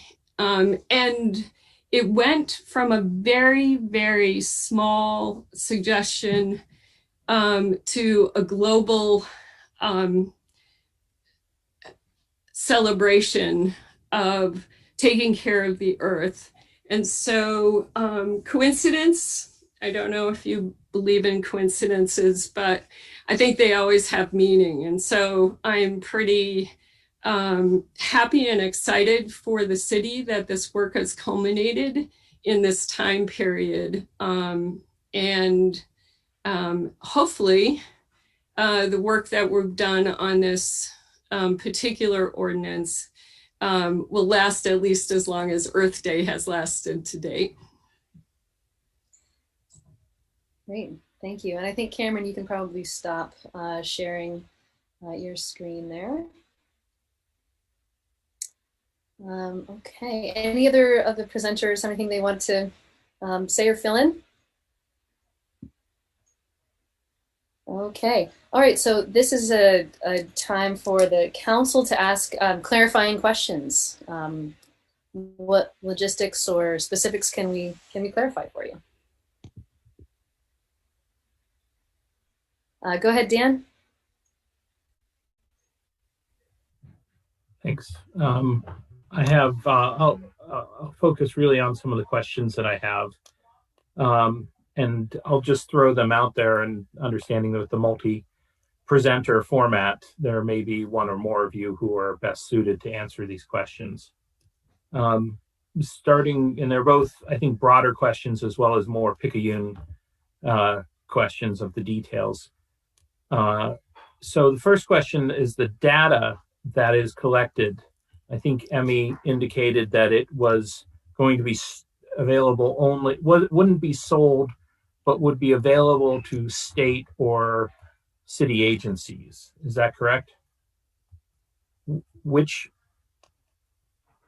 Yeah, I can provide a high level answer on that. And then if Carolyn or Veronique want to jump in, feel free. But the data that will be reported through the tool will be stored in NEEP's Helix platform, which the city and the state will use to manage their compliance of the program. And beyond that, it should not go outside of Helix. But Carolyn, correct me if I am wrong. Hi, thanks for the question. I mean, you got that right. So it's the tool that was created is being used here for Montpelier, but then also voluntarily on a statewide basis. So that's just the differentiator why Emmy said statewide. Efficiency Vermont, Burlington Electric is supporting a statewide voluntary tool as part of the statewide plan, but specifically for Montpelier, the data is just really for the mayor, the team, for all of you to be able to manage the compliance period and who has uploaded their VHEMP. So that data is just for Montpelier. Well, but I guess the question I have is, as a follow-up is there anything that exempts this from public records requests?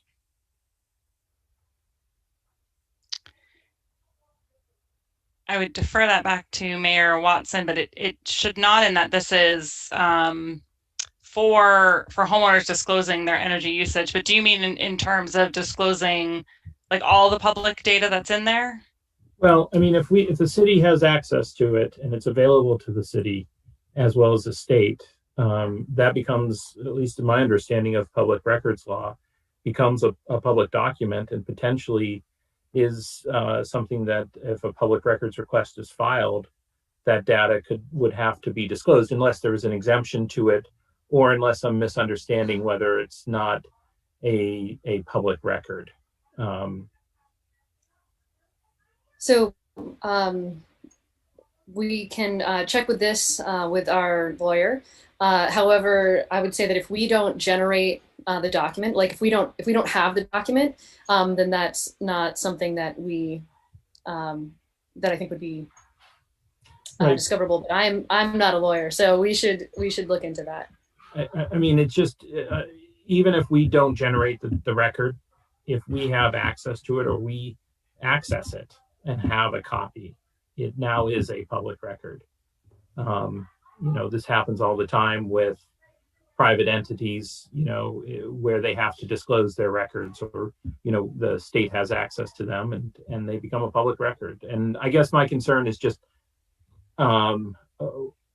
understanding whether one of the things that's being touted about this is that these records aren't available to private entities to harvest, but if there's a workaround with the public records law, that would certainly be good to know. Second question. What happens if you're locked out of your profile? So you go to create it and somebody else has claimed it.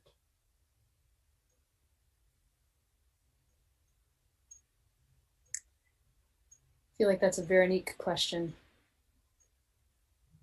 Or Carolyn. Yeah, I was going to say, I can answer. Veronique, did you want to jump in? Sure. Hi, this is Veronique with Clearly Energy. So there is on each profile page a contact form with our contact information. With what you're saying, with this in mind, we'll put kind of that contact form earlier on in the process in the event that somebody needs to reach out to us to unlock a specific profile. If the request came in, we would obviously kind of circle up with the person that currently holds the profile to make sure that we're not, that we're doing the right thing. But behind the scenes, there is a process to unlock a record that has been claimed.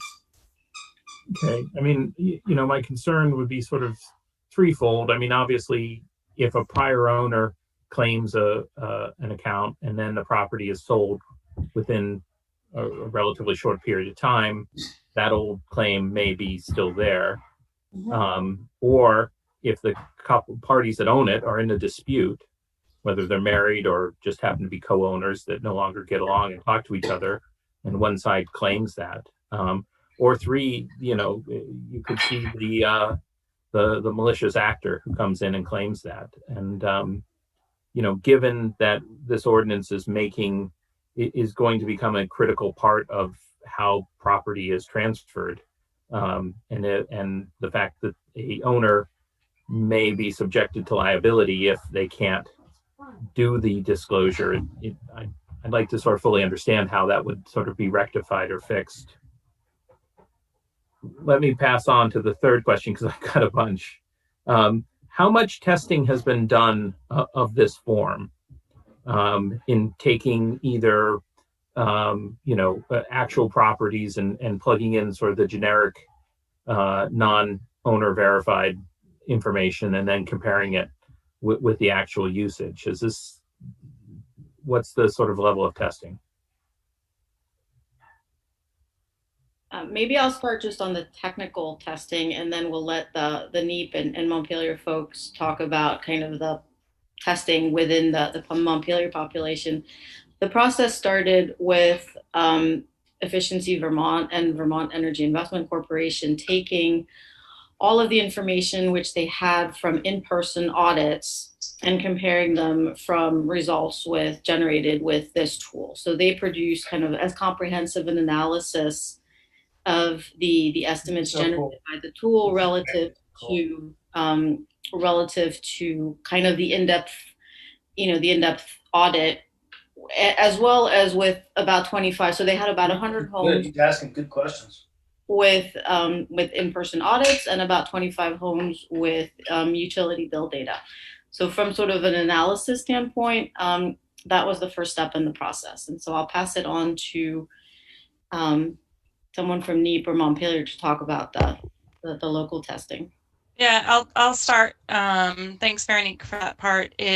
So what we have done is worked within the committee and also worked with other project partners like VPERG to do some different testing and outreach to local residents. And that's the stat that Emmy had provided, that we did do an email to residents about 8 months or so ago as through part of the development process, where we had 12 Vermont residents ranging in age from 18 to 75, 80, that we basically did a focus group. We sat with them, timed them, asked questions while they could actually go through the tool.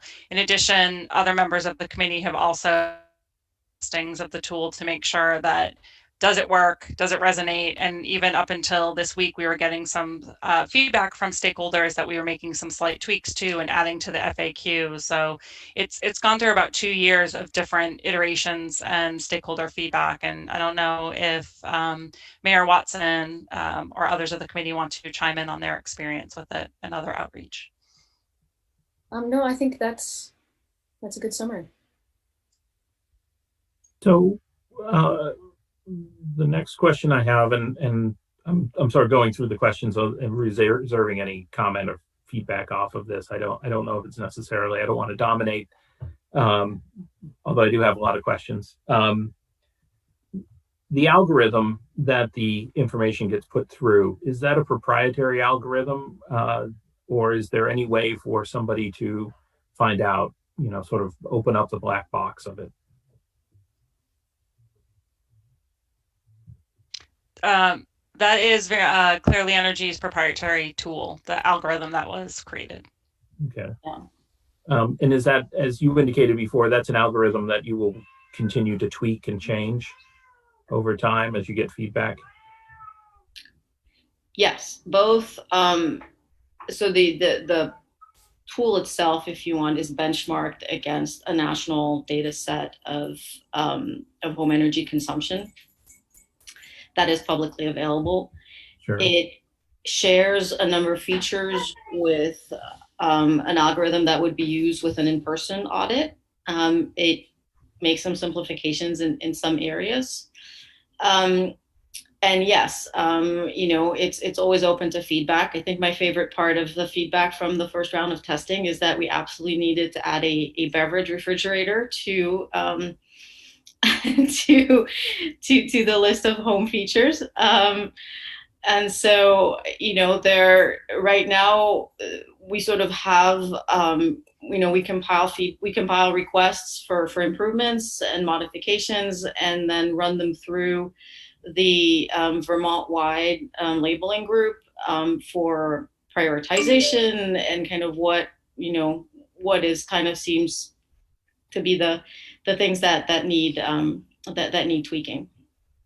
Okay. So how much over time has that algorithm changed in these 2 years? I mean, is it putting out significantly different numbers than what it was at the beginning of the 2-year period, or?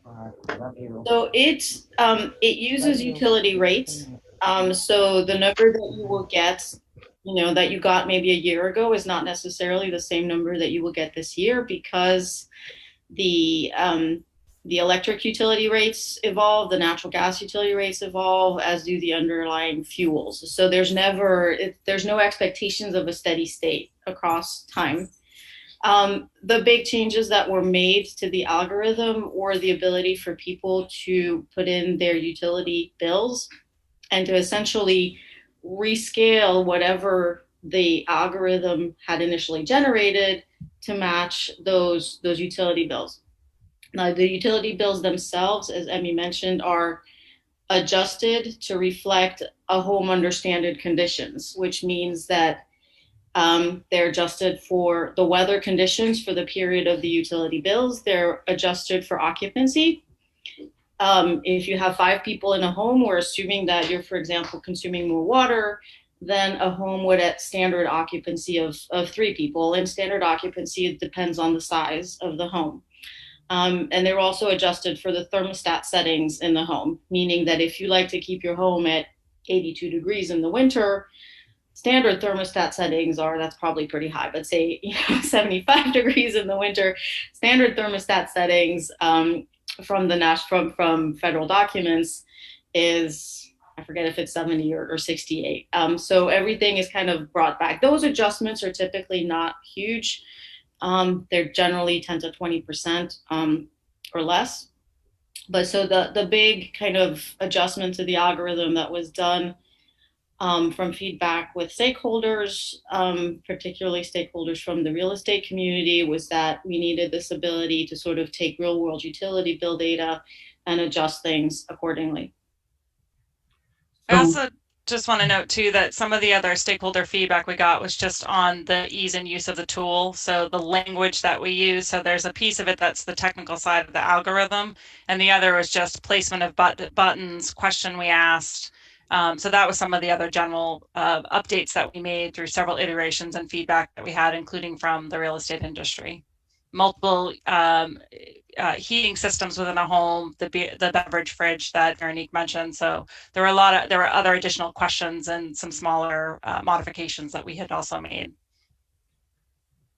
So my follow-up question to that is, and I'm trying to understand, I've gone through these documents. If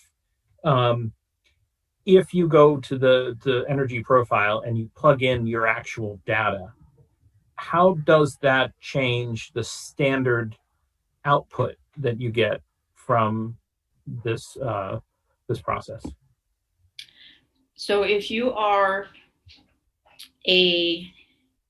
home is occupied by the reference number of people and your thermostat settings are standardized thermostat settings, and your weather period is pretty normal, then your utility bill will be the total number reflected on the profile.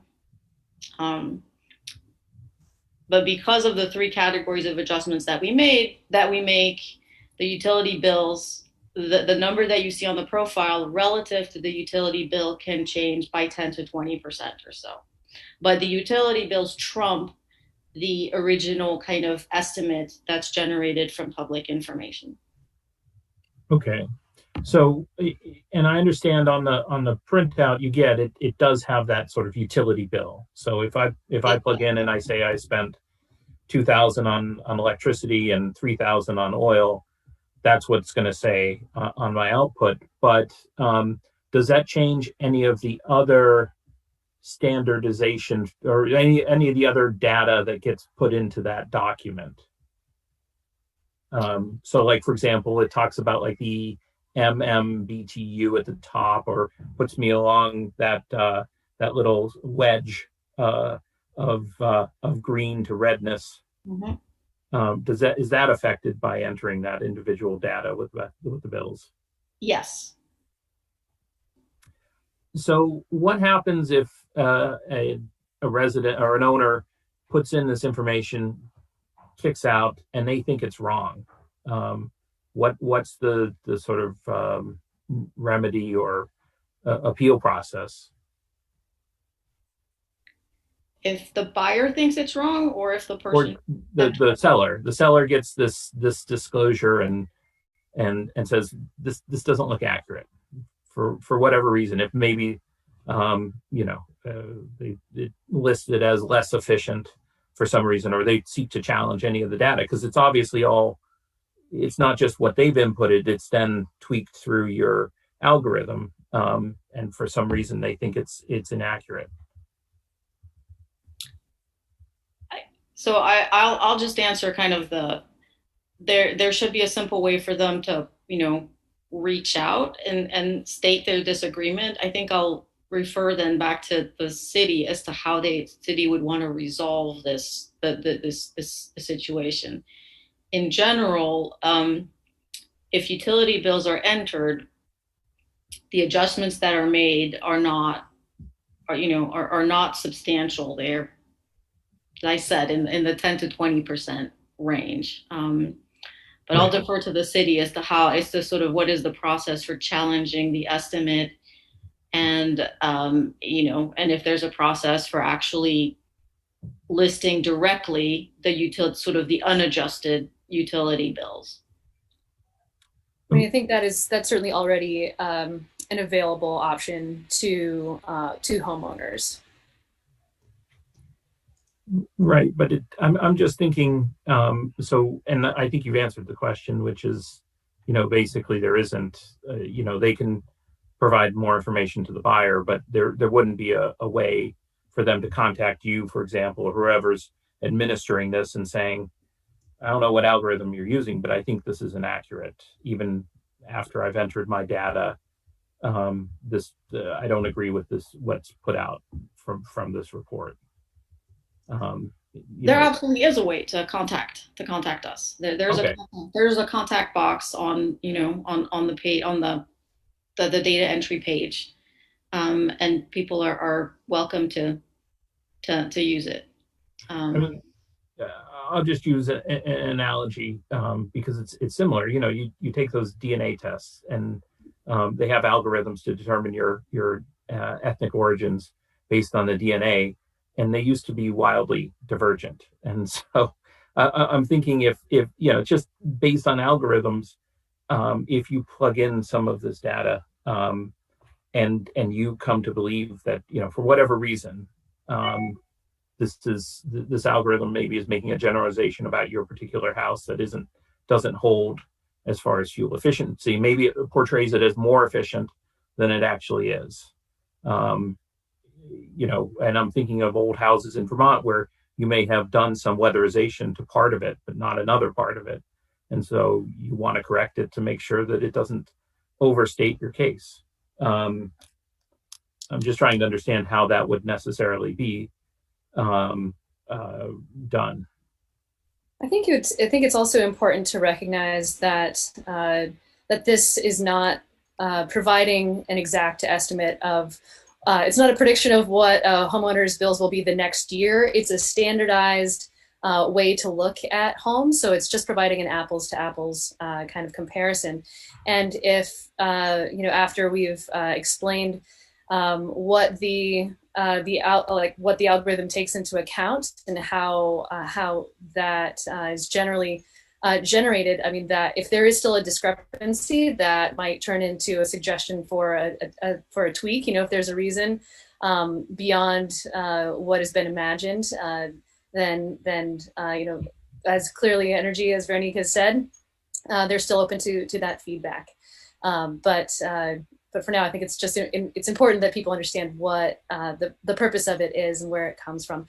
And the other thing too to remember is that this algorithm has been tested against national data for actual energy usage and audits.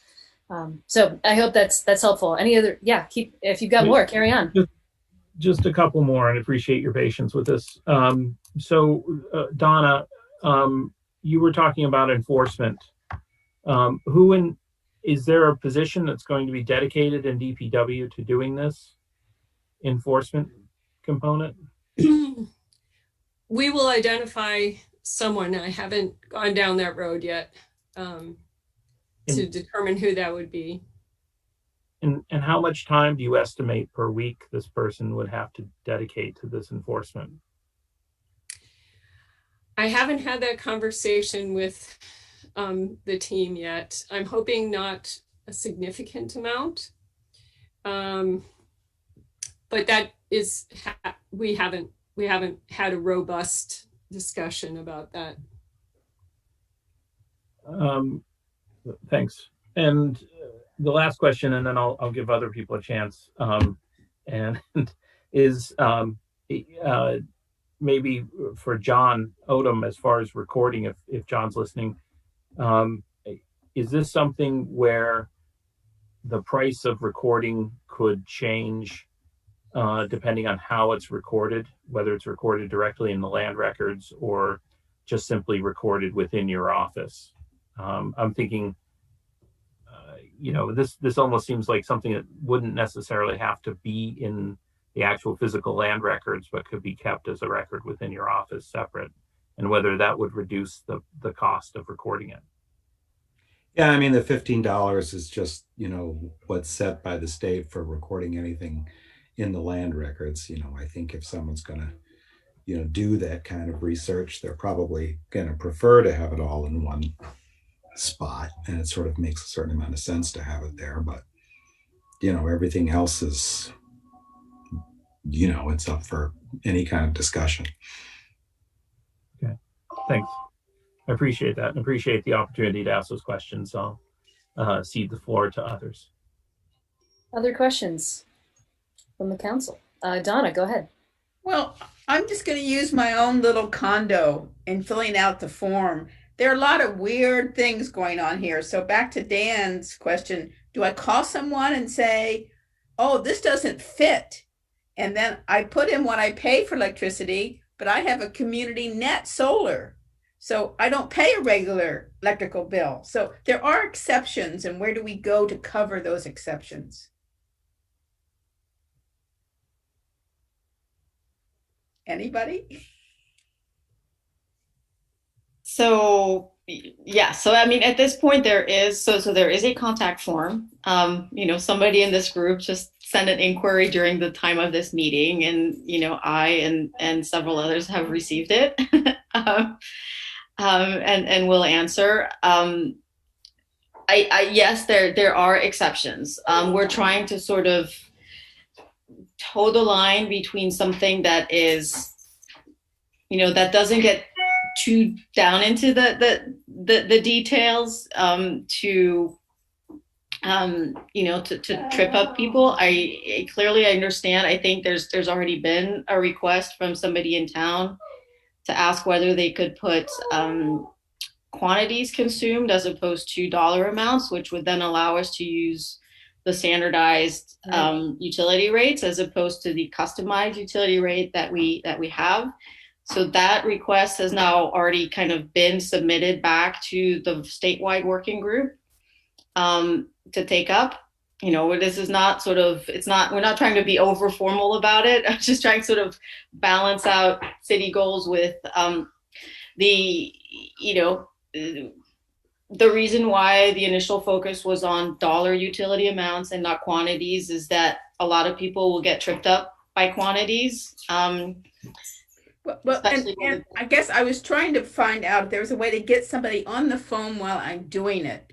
Because like one of the weird things that happened, because I'm in a condominium building, but I'm dealing with my unit, is that I put a number in and then it takes it and divides. Like I only have spent like $1,000 a year on all of my electricity for everything, but it's applying like $300 for heat and $600 for lights. And I'm scratching my head. The way it divides it, the way it decides to divide what I'm paying out in electricity. So I was just like, gee, if I could have somebody on the phone with me, then I'd feel better of saving that data. But if I can't, then I just save it. I talk to somebody and then I go back and correct it. Right. That's a fair question. I mean, I think, we've tossed about ideas about scheduling a consultation. Generally we've realized it does not take very long to get people going. And even though there may be initial, like, what am I looking at? Once people get over that, it's actually pretty straightforward. You start editing a few things and you look at how things adjust. And so, I'm quite open to have kind of a scheduling tool to schedule a consultation if that kind of helps the process roll out more smoothly in the beginning, because the experience has been that it really does not take people very long to get going. Yeah, we had also discussed as a group, and Mayor Watson certainly chime in, that once passed, that there would be somebody on the city side that could help people walk through this process if a homeowner needed assistance. But on the technical side, NEEP or Clearly Energy is certainly available to help folks. As Veronique said, if you fill out that contact button, we can set up a time to walk through with folks on how to use it. We're developing other tutorials, videos to help with the onboarding. But sometimes, like as you pointed out, you might have a anomaly in the system. We need to then address that or figure out why that is, and you want to talk to a live person. So we're more than happy to kind of work with people through that process. That's really good to know. Thank you. You're welcome. Yeah, I mean, if we take a little step back, I think, the result of this process is we have put more responsibility on the individual and the homeowner as opposed to other people in the real estate chain. And so we're cognizant that this puts more responsibility on the individuals. And I think there's a number of people between NEEP, ourselves, the city that are very willing and ready to help. But the benefit of this approach is that it's very cost effective. It has no delays really in the transaction of the house or any of that. So there are kind of a number of benefits with the approach. And people often get to know their home better and figure out how to manage their own home, even if they're not looking to sell. it's much more educational to do something like this yourself than to bring in someone else to do it for you. Great. Other clarifying questions? Jack, go ahead. Thank you for this. I'm speaking as someone who voted in favor of the charter amendment and who supports this idea. And I do have some questions. Some of them are follow-ups on what Dan said. One question related to recording of the report. It sounds as though the proposed ordinance requires the seller to certify that the Vermont home energy profile was delivered to the buyer, and then after the sale, provide a copy of the certification and the report or the profile to the city clerk. And I wonder if it's necessary for the city clerk to have that profile, or if the purpose would be served by simply requiring the certification to be filed with the land records. That would, one, cut it down from 3 pages to 1 page probably, and two, address the privacy concerns that Dan had, because if that profile is never within the possession of the city government, then I would think it would not be a public record that someone would have access to. The other thought is that I've gotten some questions from constituents, or at least one constituent, about this being a punitive thing, how we're charging people for not delivering this profile when they start listing the property, and we're going to be requiring a city employee to pursue enforcement if it's not done. And I wonder if the people who worked on this have thought about looking at enforcement from another angle and saying, we're not going to charge a fine, we're not going to chase you, but we will say to the town clerk that you are not allowed to record a deed unless you also, it's accompanied by the certification that this energy profile has been delivered. And that might be worse, because it would hold up a lot of closings, which I'm not in the real estate. Real estate has never been part of the area of law that I practice in, but I could see that could create problems. I see Dan nodding his head as I'm talking. In another question related to the real estate transaction is what are the implications of any contractual rights between the buyer and the seller based on the representations made in the energy profile? Would there ever be a circumstance where the buyer would be able to go back on the seller and say, you provided me with this profile, this was a representation by you of the condition of the premises, it turns out to be something different, so you're liable to me for that misrepresentation? And is that a possible risk? And if it is, how do we deal with it? And I think those are the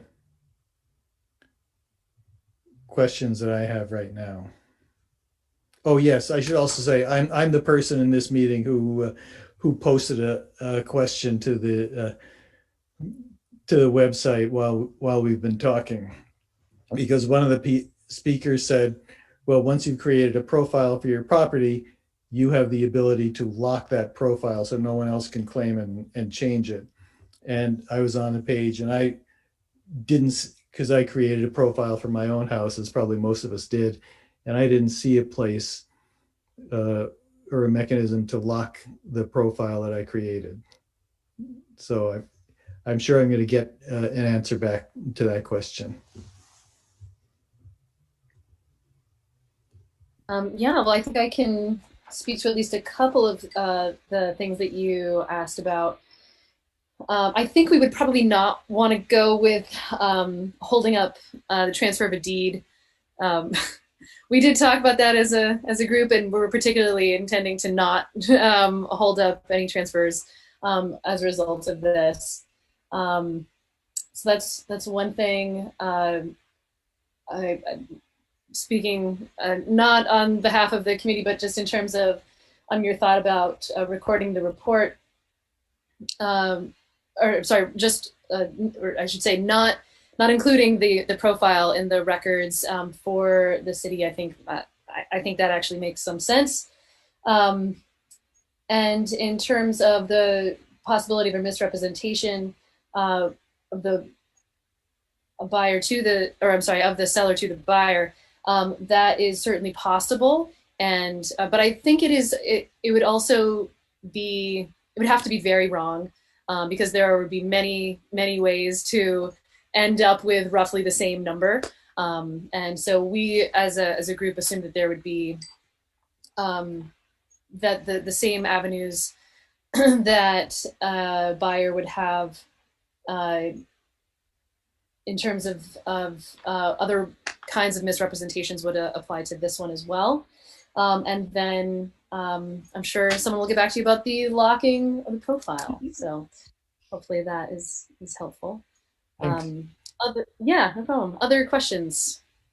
Maybe if I can just circle back on the last point, and then I'll answer the locking bit. So on sort of the liability question, right? Any seller that is really genuinely concerned about that can tally up their utility bills, enter that information. That total is represented verbatim on the profile. So at that point, I think that they have their documentation to back up what is on the profile. And so then, yes, there can be a disagreement about how the algorithm adjusted the utility total, but I think they're in relatively, and again, I'm not a lawyer, but at least that number can then be backed up on their end, and I think provide them a fair bit of comfort. And then on the locking bit, when you initially claim the home, there are two checkboxes. The first asks to certify or asks you to say that you are the homeowner or are allowed to act on behalf of the homeowner. The second checkbox is the lock, and it's a 30-day lock that prevents others from accessing it. So you may have skipped it, noticed it. There is another way to do it kind of at any point after the fact, and I can share that separately. Thanks. Any other clarifying questions? Connor, go ahead. Not a question, but I got a few questions on this, Mayor, and you pointed me in the right direction. A couple of people had asked, what if this $25 a day fine keeps adding up and keeps adding up? Would you be on the hook for thousands of dollars? And you did point me to section 1.9 of our ordinances, which do cap it at $500, which may be at the risk of being duplicative, may be worth repeating in this ordinance, but definitely, I think it's worth saying just for the audience we have today here. Thank you. Yeah, that's a good point. Dan, go ahead. Sure. I actually want to respond to that exact point, and I think the ordinance does need to be changed, because if you look at 1-09, it talks about each day being a new violation, and each day's violation can go up to 500. So there's really no cap. on a number of days that there's non-compliance. So if somebody fails to do this and they're seen as non-compliant from day 1 to day 1,000, they may only be fined $25, but that 500 cap won't kick in, even though that $25 will add up over the 1,000. So I think if we want to put a cap on this, we're going to have to change that ordinance to insert that cap language to 500 cumulatively, because of the 1-09.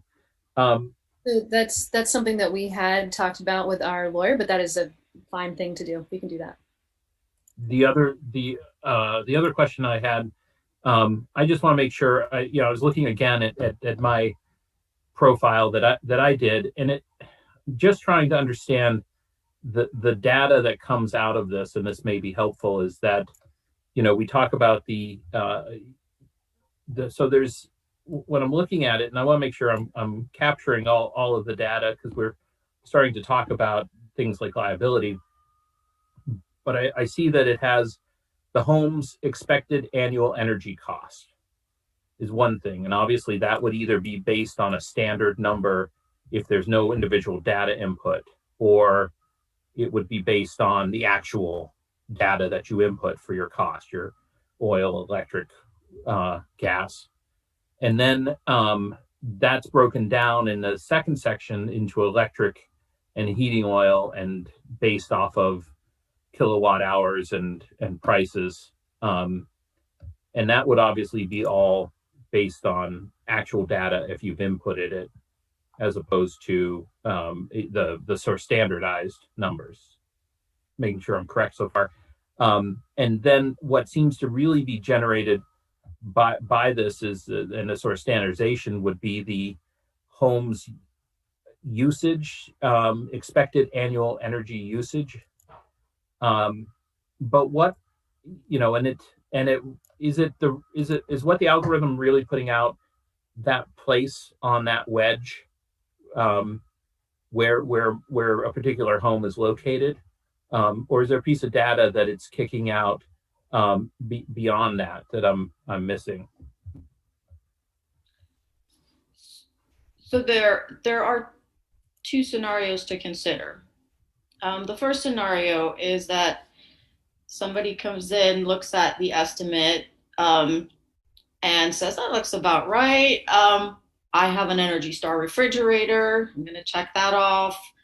I've changed my light bulbs, and they purely change the home features side of things, never touching the utility bill totals, because the total looks okay to them. So in that case, the cost is purely generated from an algorithm.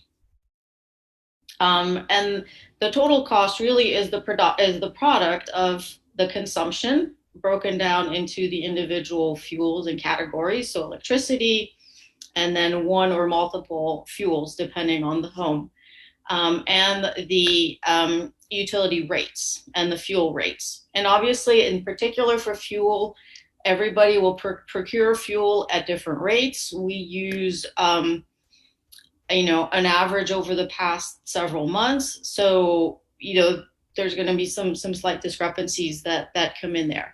But so case number one is somebody, does not enter utility bill data.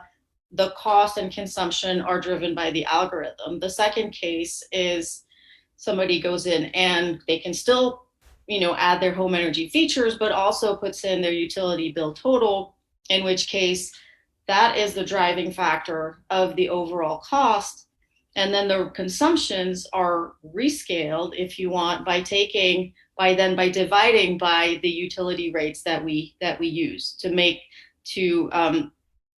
match the utility. So if you tell us that you have $1,000 heating oil bill, and we're assuming $2.50 a gallon, then from there we can calculate that your consumption was 200 gallons, right? If not my math, 400 gallons, whatever, 1,000 divided by 250. And so the consumptions are then derived from that. Does that help explain and then, I know that on the wedge, the unit of measure is million British thermal units, which is not a unit of measure that's intuitive to the average homeowner. But it's a common unit of measure that we can use across all of the all of the fuel electricity categories. So it allows us to compare the utility consumption to, say, the heating oil or propane or natural gas. So that's why that place on the wedge is in BTUs as a unit. And the design of the profile was really something that was spearheaded by the folks at Vermont, at Efficiency Vermont and Vermont Energy Investment Corporation. Thank you. All right. I'm hoping that we can get to some public comment, because there have been a lot of folks who've been doing a great job hanging in there, who I think probably want to comment on this. So just to be clear, is there any other counselors that have any clarifying questions at this point? Okay. All right. So I'm going to make a list of folks who would like to comment on this, and you can raise your hand in the raise hand function. Steve Whitaker, verbal. Okay. Yeah, so if you want to know how to raise your hand, at the bottom of your screen on your Zoom, there should be a reactions button. Hit that and it'll say raise hand. And if you're on a phone, feel free to let us know that you would like to speak. If you raise your hand, it does fit you into a queue. Okay, so I'm going to start with just the hands that I see raised here. So we're going to go Peter Kelman, and then Dan Jones, then Martha Nolan, Lori Holt, and then Corby Griffin. So go ahead, Peter. Okay, thanks. Peter Kelman. I live in District 3. I'm not going to talk a lot. I'm just going to make a list. It's going to be a quicker version of Dan's, who raised quite a few of the questions that I had. But I just want to say at the outset, I'm very much in favor of the goals of this ordinance. I have severe doubts about the details. And I'm just going to name some topics. Unintended outcomes, without going into them right now. Number 2, algorithms are notorious for having hidden biases. I'm 77 years old.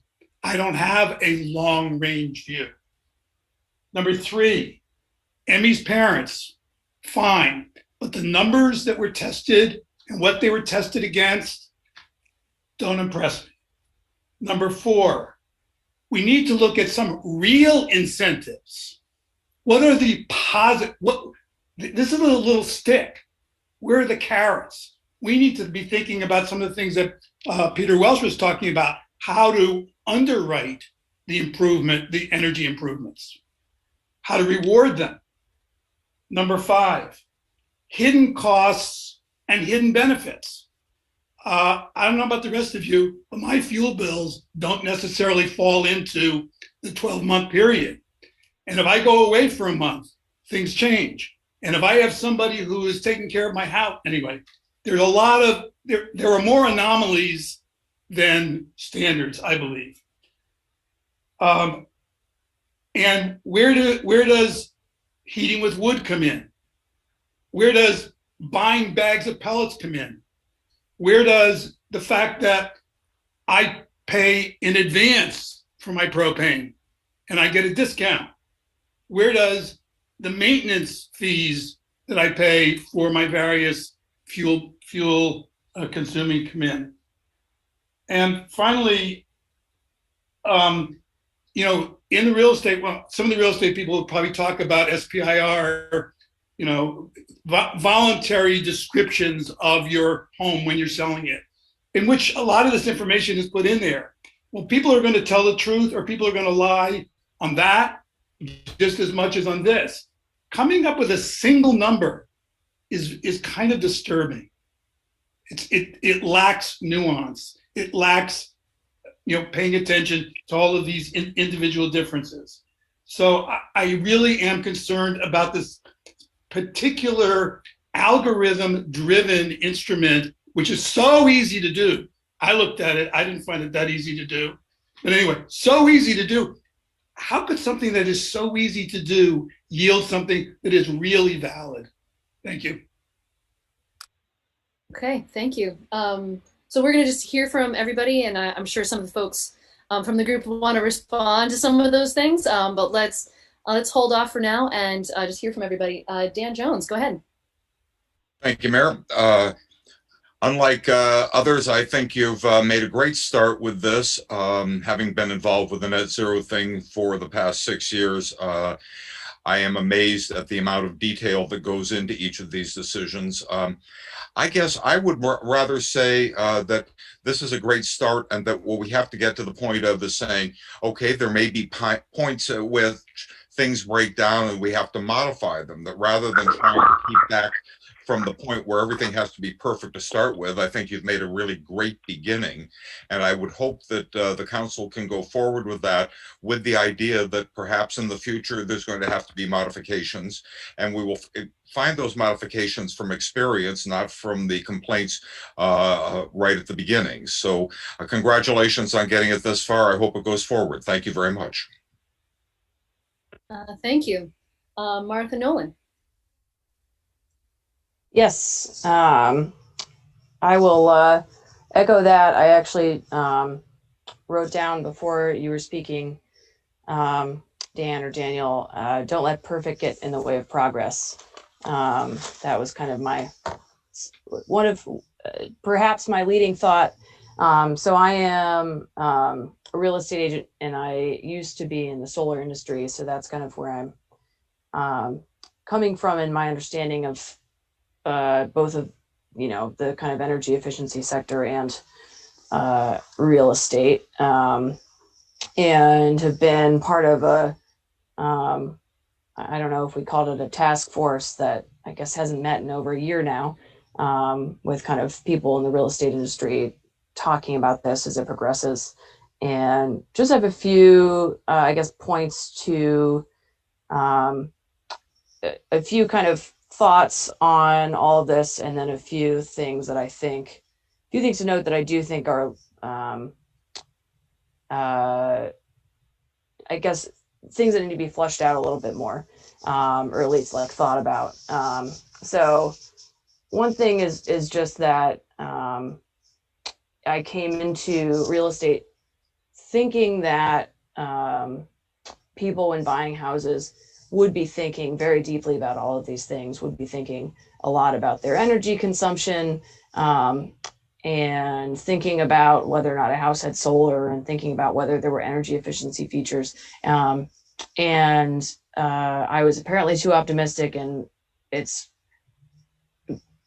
I really have not seen, I can't think of a time when I've had a buyer sit down and actually, maybe like 2 or 3 times, sit down and talk to me about, okay, this is our mortgage payment, and then this is going to be our electric bill, this is going to be our heating bill. Like, I'm not saying they don't think about it, but it's not in the forefront as much as I was thinking and hoping it would be. So just providing that insight to everyone, in why I think that this is a good step in giving consumers more information. I also just mentioning in terms of all of the, the seller property information report and other disclosures that we have, every bit of that is more information. Again, if we're thinking of consumers having as much information as they possibly can, even if it's not all perfect, all of it put together is going to provide more information for people to make more educated purchase decisions. Also mentioning now, this hasn't come up, but I anticipate it might, that I don't see this having any impact on the Montpelier real estate market.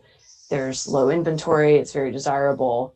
There isn't nearly new development. I can't imagine someone saying, oh gosh, those energy disclosures in Montpelier are really overwhelming, and I don't understand them, so I'm not going to buy a house there. I see it being, again, a way to educate consumers more. And I'm not concerned with it, at least from my experience, not concerned with it necessarily, completely diminishing the value of a home or something within context. And if it does, then perhaps that's a way of achieving the goal of encouraging people to make their homes more energy efficient. A few kind of just points of concern, and some people have mentioned this, but I do think that it's important to make sure that somehow it's getting recorded with the town, because I would have concerns about enforcement otherwise. An attorney is going to be the person who touches every transaction, so I think it's important to somehow, I know attorneys aren't going to like hearing that, but like if you want to reliably know that it's going to end up being recorded, it's something the attorney has to do. I don't necessarily know that I'm saying the burden should be on and the attorney should get in trouble if it doesn't get recorded, but just like a deed, I can't see homeowners reliably bringing it to the town or recording it some other way. So in terms of knowing that it's going to happen, having an attorney record it with the town with the deed, to me, is the most reliable, going to be the most consistent. I do, I guess, still have questions about who gets warnings. There's something about written warnings. So, who is actually liable for that? So obviously, if something's listed with a real estate agent in the MLS, the real estate agent is the one who uploads things. The seller doesn't have access to the MLS to upload documents. So, am I getting fined if I'm not uploading things? I'm guessing it's on the seller. But I appreciate seeing that just clarified, and,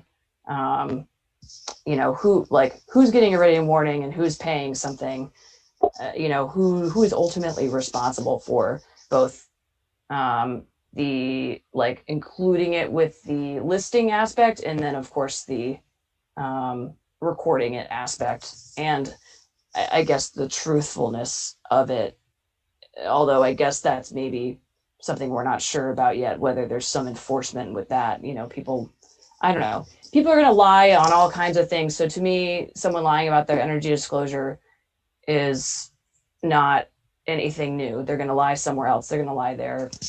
I don't see it as like a new way for people to lie about things. And the only other questions I have are, I think I heard someone say something about a cost to use it in a listing, and I'm just curious what that means. And it was also going to note that, $45 to record something on top of all of the other closing costs. I don't mean to say it's nothing, but like a buyer isn't looking at the closing disclosure, and they're probably a little annoyed about all the wiring fees and stuff, but like it's not the $45 is not going to break the bank in terms of closing costs. And I guess I'm sorry, I'm like looking at all my notes, which have become more jumbled as I write notes to other things other people have said. But the other thing I just want to mention, and back to thinking about compliance, is just noting that, a lot of what, in terms of real estate agents, a lot of the rules we follow are either state law or realtor code of ethics. And this one is, it's harder for me to see real estate agents having any liability because of it, because like we aren't really regulated through any towns. There are a few towns that have specific things, but not that many. Like Burlington and St. Albans have their own, and Berry City have their own like code enforcement people, but that's like a very specific multifamily thing. Anyways, that's just something that I have some concern about. I know it's there. I think that all of this, I probably should have started with, I think all of this is great. I think there are things to iron out, but I think it's a great idea. It's a great step with all of the effort, especially that's already gone into it. I think it would be silly to just be, say, never mind. But I think there are a few kind of details that I'd like to see thought about ahead of time. There are things that are going to get figured out with the data and stuff later as we go. And I'd like to know a little bit more about mostly like who is ultimately responsible for certain things, and who gets in trouble with enforcement. Great. Don't let perfect get in the way of progress. Oh, and Martha, where do you live? Oh, sorry. I live in Barrie, although I am currently in Montpelier. I also just want to note for council, we are past our normal time in which we take a break. So I am going to assume that we're just going to take rolling breaks for now because I don't want to stop public comment at this point. So just a heads up there. And again, do remember to say where you live. All right, so I think up next we have Lori Holt. Go ahead. Thank you. I want to start this by saying I have a degree in plant and soil science, so I'm not looking to trash the earth. I think that a lot of what I'm listening to, not just in Montpelier, but in general, has to do with private property rights and the ability for homeowners to be able to have the peaceful enjoyment of their own property and choose to improve it at their own pace and prioritize how they spend their money on their home.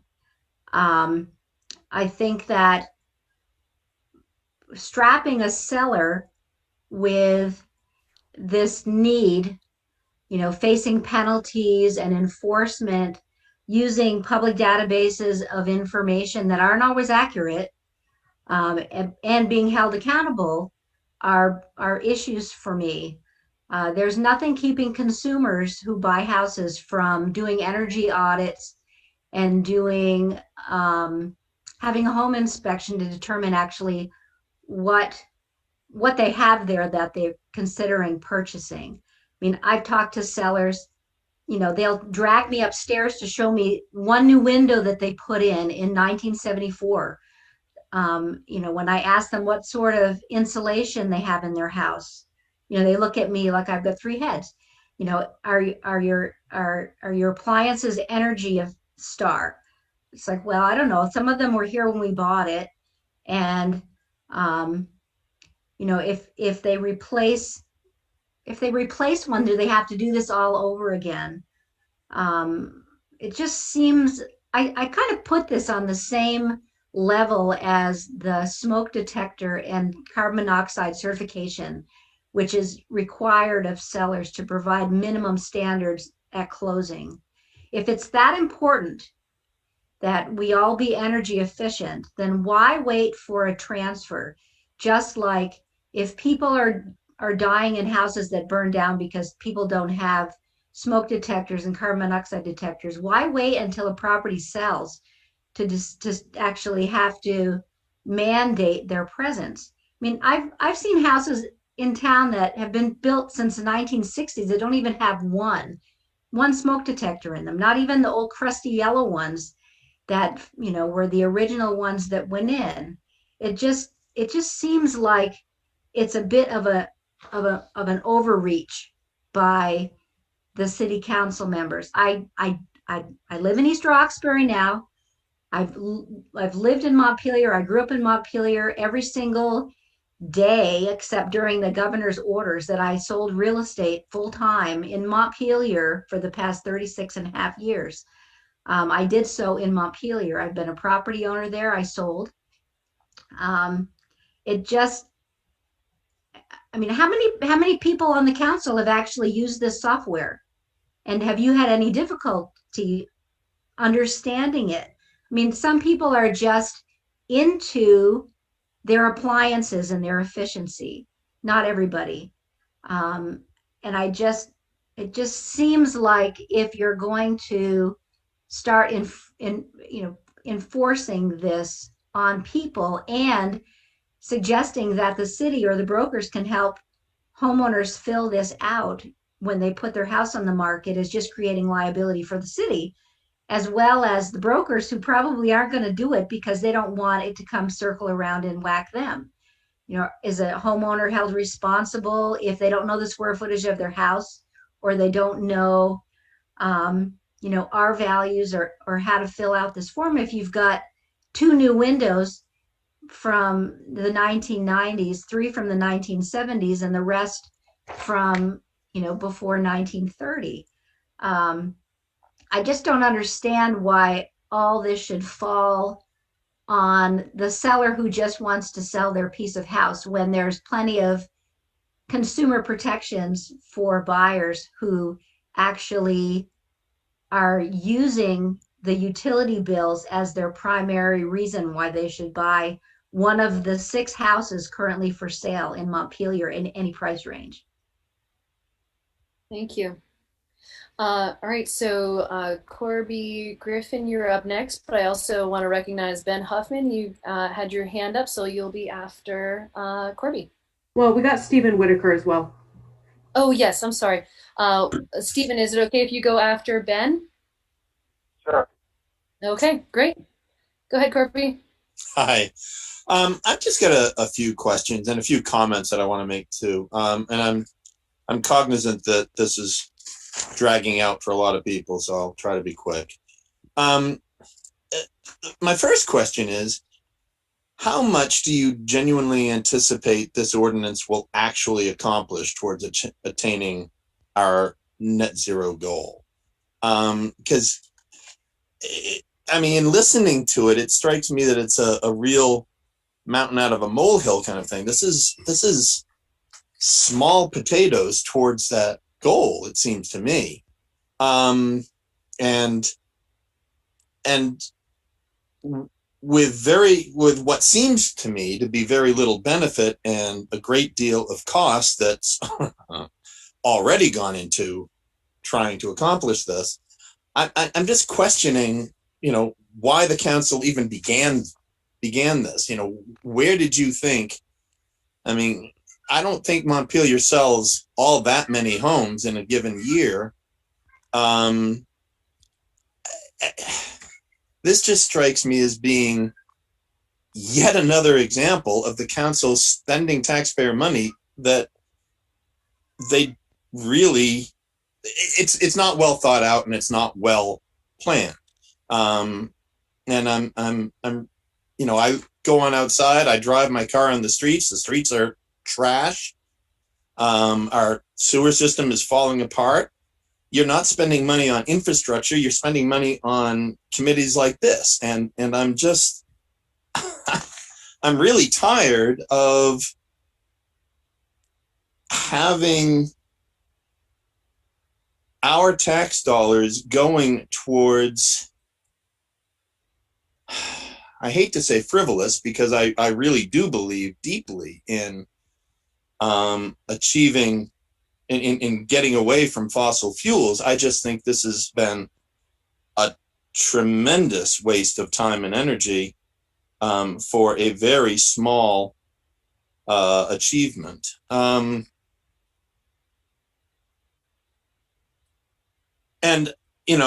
if you are insistent on passing this ordinance, my next thing would be, we absolutely need to have a cap on it. I think it's unfair in the extreme.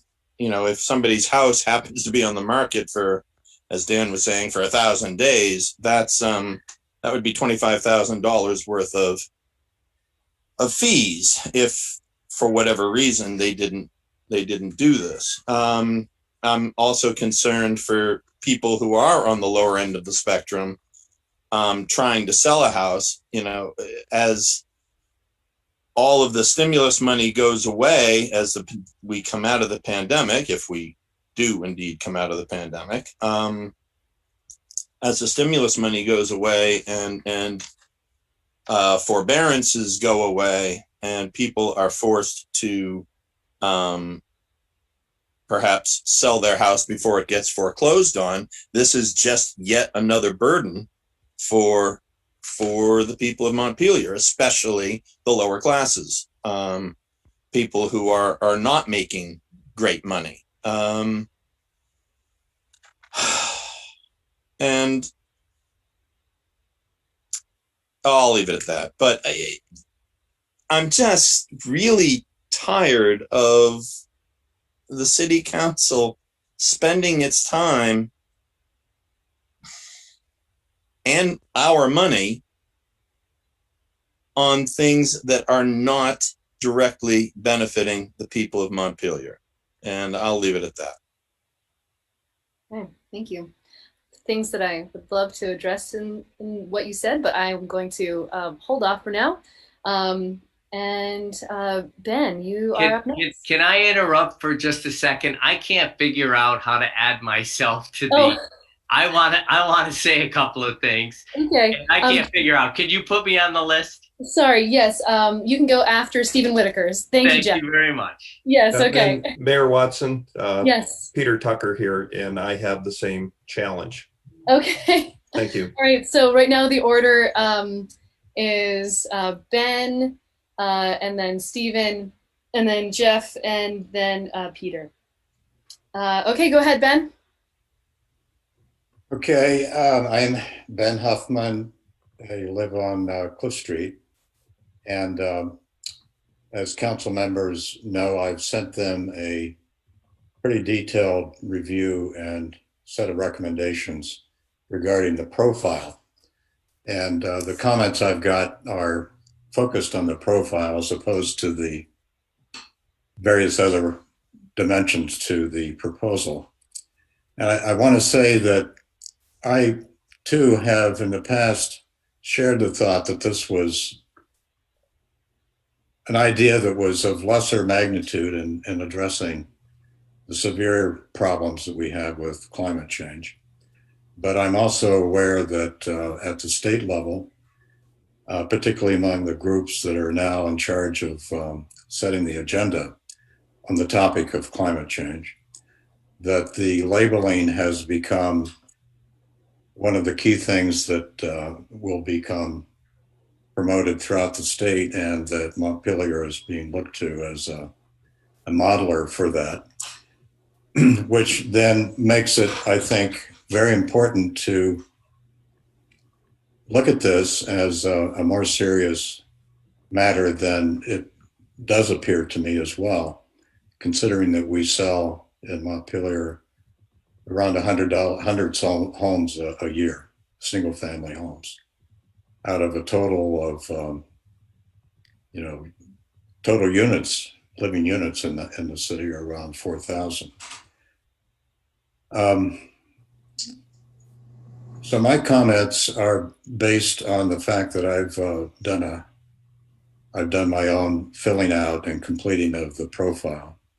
And it seems clear to me that the profile really does have. NWWVT hit Geek Squad. Okay. It's clear to me that the profile needs significant revisions if it's going to measure up to the various objectives that the overall proposal has, including the critical practical one of influencing real estate market values. And I see there to be two general problems with the proposal at this point. One is, I think, in an effort to minimize the burden or cost or even the relevance of it to the market values by proponents, has really trivialized in a way the overall proposal in a way that is counterproductive.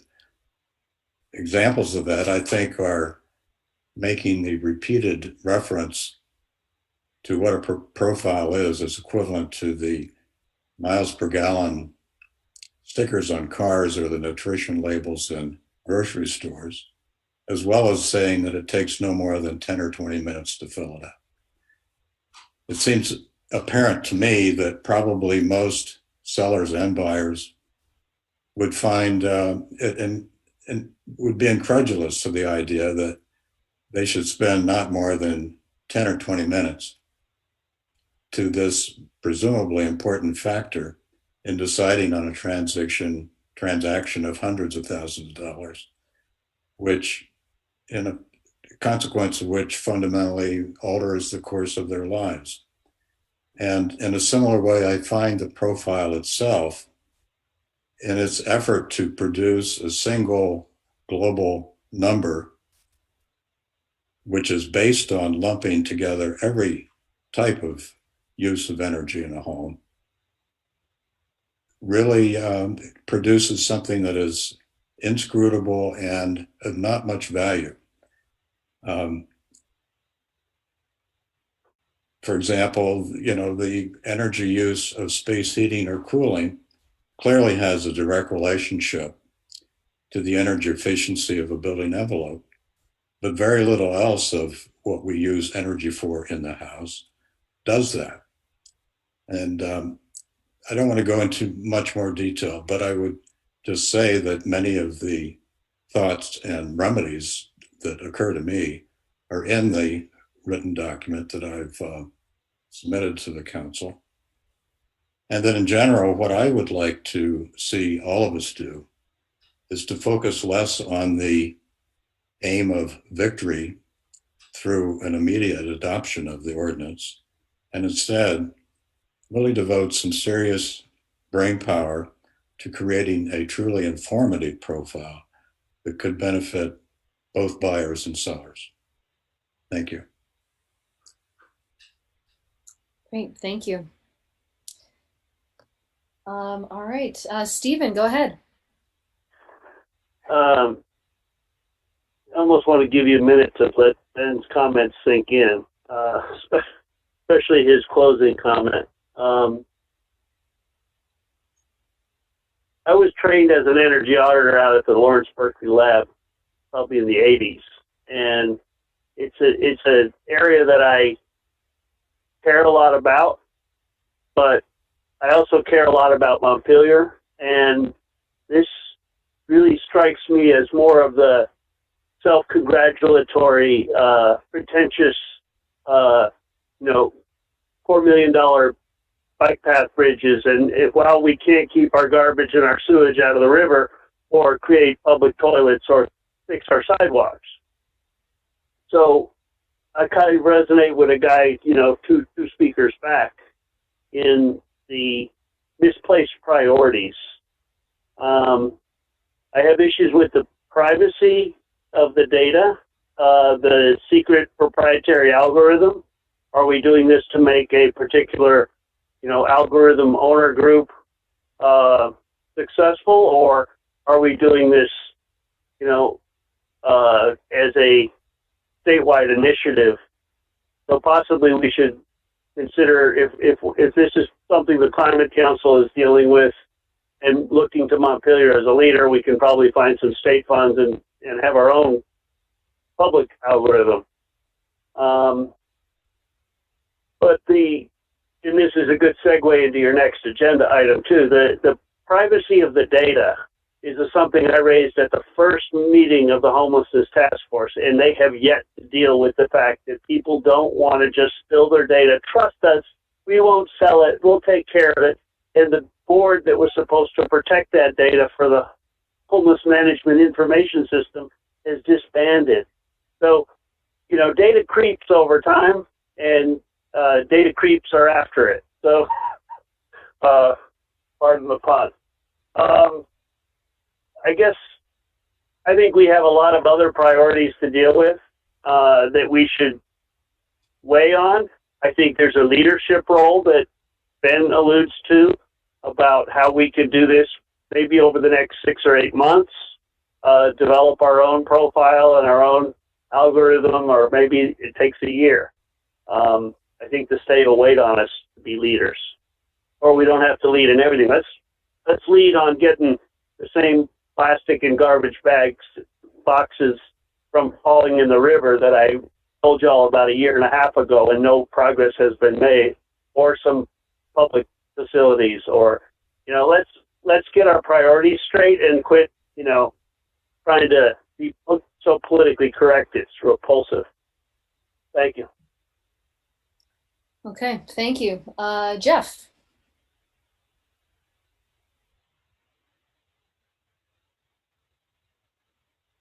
There, I've managed my technology. So it's an interesting discussion, and Jeff Fitzgerald, I've been a resident of Montpelier for 36 years, and I've been on the Energy Advisory Committee for many years. I can't even remember when I started, but it doesn't make any difference. This has not been one of the things that I have worked on a lot. But I just want to respond to a few things. And first is importance. I think it's vitally important. I just don't agree with anybody who doesn't think this is a matter of vital importance. So whether the details have been worked out correctly is certainly open to debate and discussion, and I agree with that. But this is vitally important. What our homes use for energy is of vital importance to not only the sellers and the buyers, but to the public. And so I think this subject matter is vitally important. I thought that there was going to be a lot of pushback on the idea of a mandate.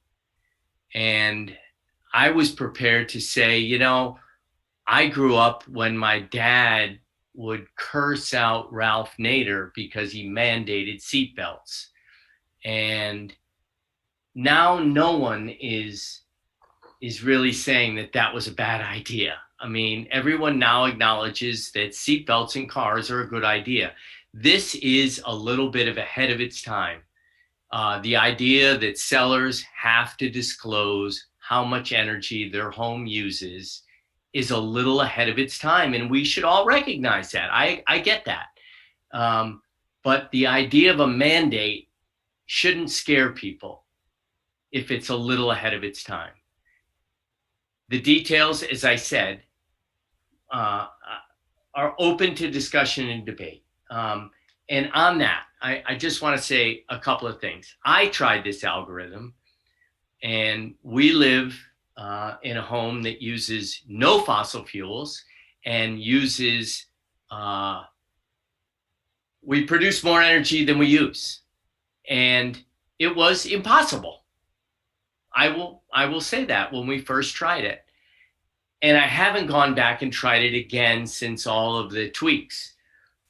But there has to be, and I hope that the people in charge of the algorithm will say that this is true, you have to be able to override the algorithm with your actual data. You have to be able to. Otherwise, it makes no sense, because it could be in either direction. My direction would be, no, they're telling me I'm using all this energy, and I'm going to show you my bills, and I'll produce them, and I'm not using any of the energy you're saying I'm using. Or on the other side, if you're underestimating, you have to be able to say, no, that's an underestimate.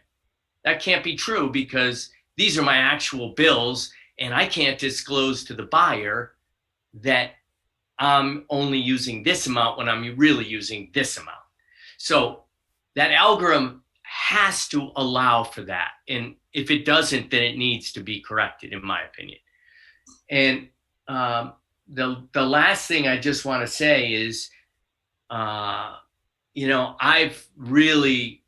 not sure about this recording thing. And I've said this to Anne, I've said this to everybody. I really think this should be sort of part of this seller's property inspection report. It should be something that the city is requiring that maybe the state isn't, and it shouldn't necessarily involve a recording or anything other than this is my energy use. You either go with the algorithm, you go with your usual bills, but this is what my house uses, and you have to disclose it to the buyer. That's what I have to say. Great, thank you. So we've got Peter, and then Tim, I see your hand there. So go ahead, Peter. Hi, Peter Tucker. I'm a resident of Montpelier, live on North Park Drive. And I'd also like to let everyone know that I am currently the Director of Advocacy and Public Affairs for the Realtor Association. So we've been immersed in this discussion over the past 15 months on the state level with the Building Energy Labeling Work Group. There are two components to that, commercial and residential. What we're addressing here is pretty much the residential discussion. One of your local brokers, Martha Lang, has been involved in that as well. And on the commercial side, Tim Haney, served with that board.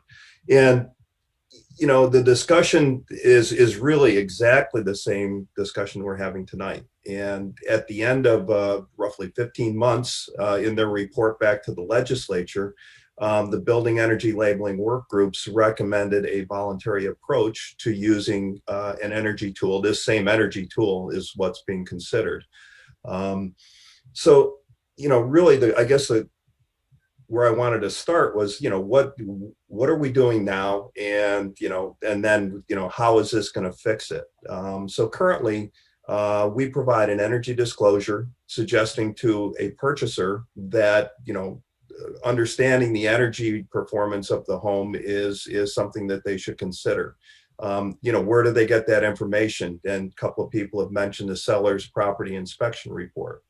And that allows us to provide actual information, the amount of electricity, the electricity bill, and the amount of fuel used on an annual basis. And I have talked with brokers in the Montpelier community, to try and elicit from them, their opinion on what the approach should be. And, I think that it's a situation where we look at this modeling system and just are, need to approach it cautiously, I guess. We're providing actual details. I thought the miles per gallon analysis is pretty interesting because, from my perspective, miles per gallon's a math equation. If you drive 300 miles and use 15 gallons, it's 20 miles per gallon. It's an actual specific data point. The modeling system that the Vermont Home Energy Profile is based on is an algorithm, and it's accumulating data and trying to accomplish a kind of this standardization process, through whatever that particular algorithm is. So I have heard from many brokers, concerned that that we're just not sure how accurate this is going to be. In terms of data security, this algorithm does have the ability to auto-populate to certain real estate websites like Zillow and Trillia. And these are organizations that we as realtors have difficulty working with. If the information's inaccurate, it's almost impossible to change. So we would prefer to see the council consider a voluntary approach to get this program up and running, and we can work with that. What's the real goal? The goal is to prove that higher performing energy homes are more attractive and command a higher purchase price. That is something that realtors can work with. If it's a marketing tool, we can use it as an advantage to help our sellers sell more quickly at higher prices. The concerns that we have are privacy. If the information is out there, and all of our public information was provided to the New England Energy Partnership, all the public record information, so that they could start to build this profile system. how does it get disclosed or where does it go? We are concerned about the liability for the seller. There clearly, could be misrepresentations, honest mistakes that could end up, causing the seller to be liable for misstatements. And then the last part really is the property values in the city of Montpelier. We do feel that there are many homes that are older. One of the discussions, one of the slides that was presented tonight was about negotiations with the banks or mortgage brokers to get better rates or more favorable terms. But the negotiations that'll go on are really between the buyer and the seller. And if the seller's energy performance profile is poor, the buyer is going to negotiate a better purchase price as a result of that.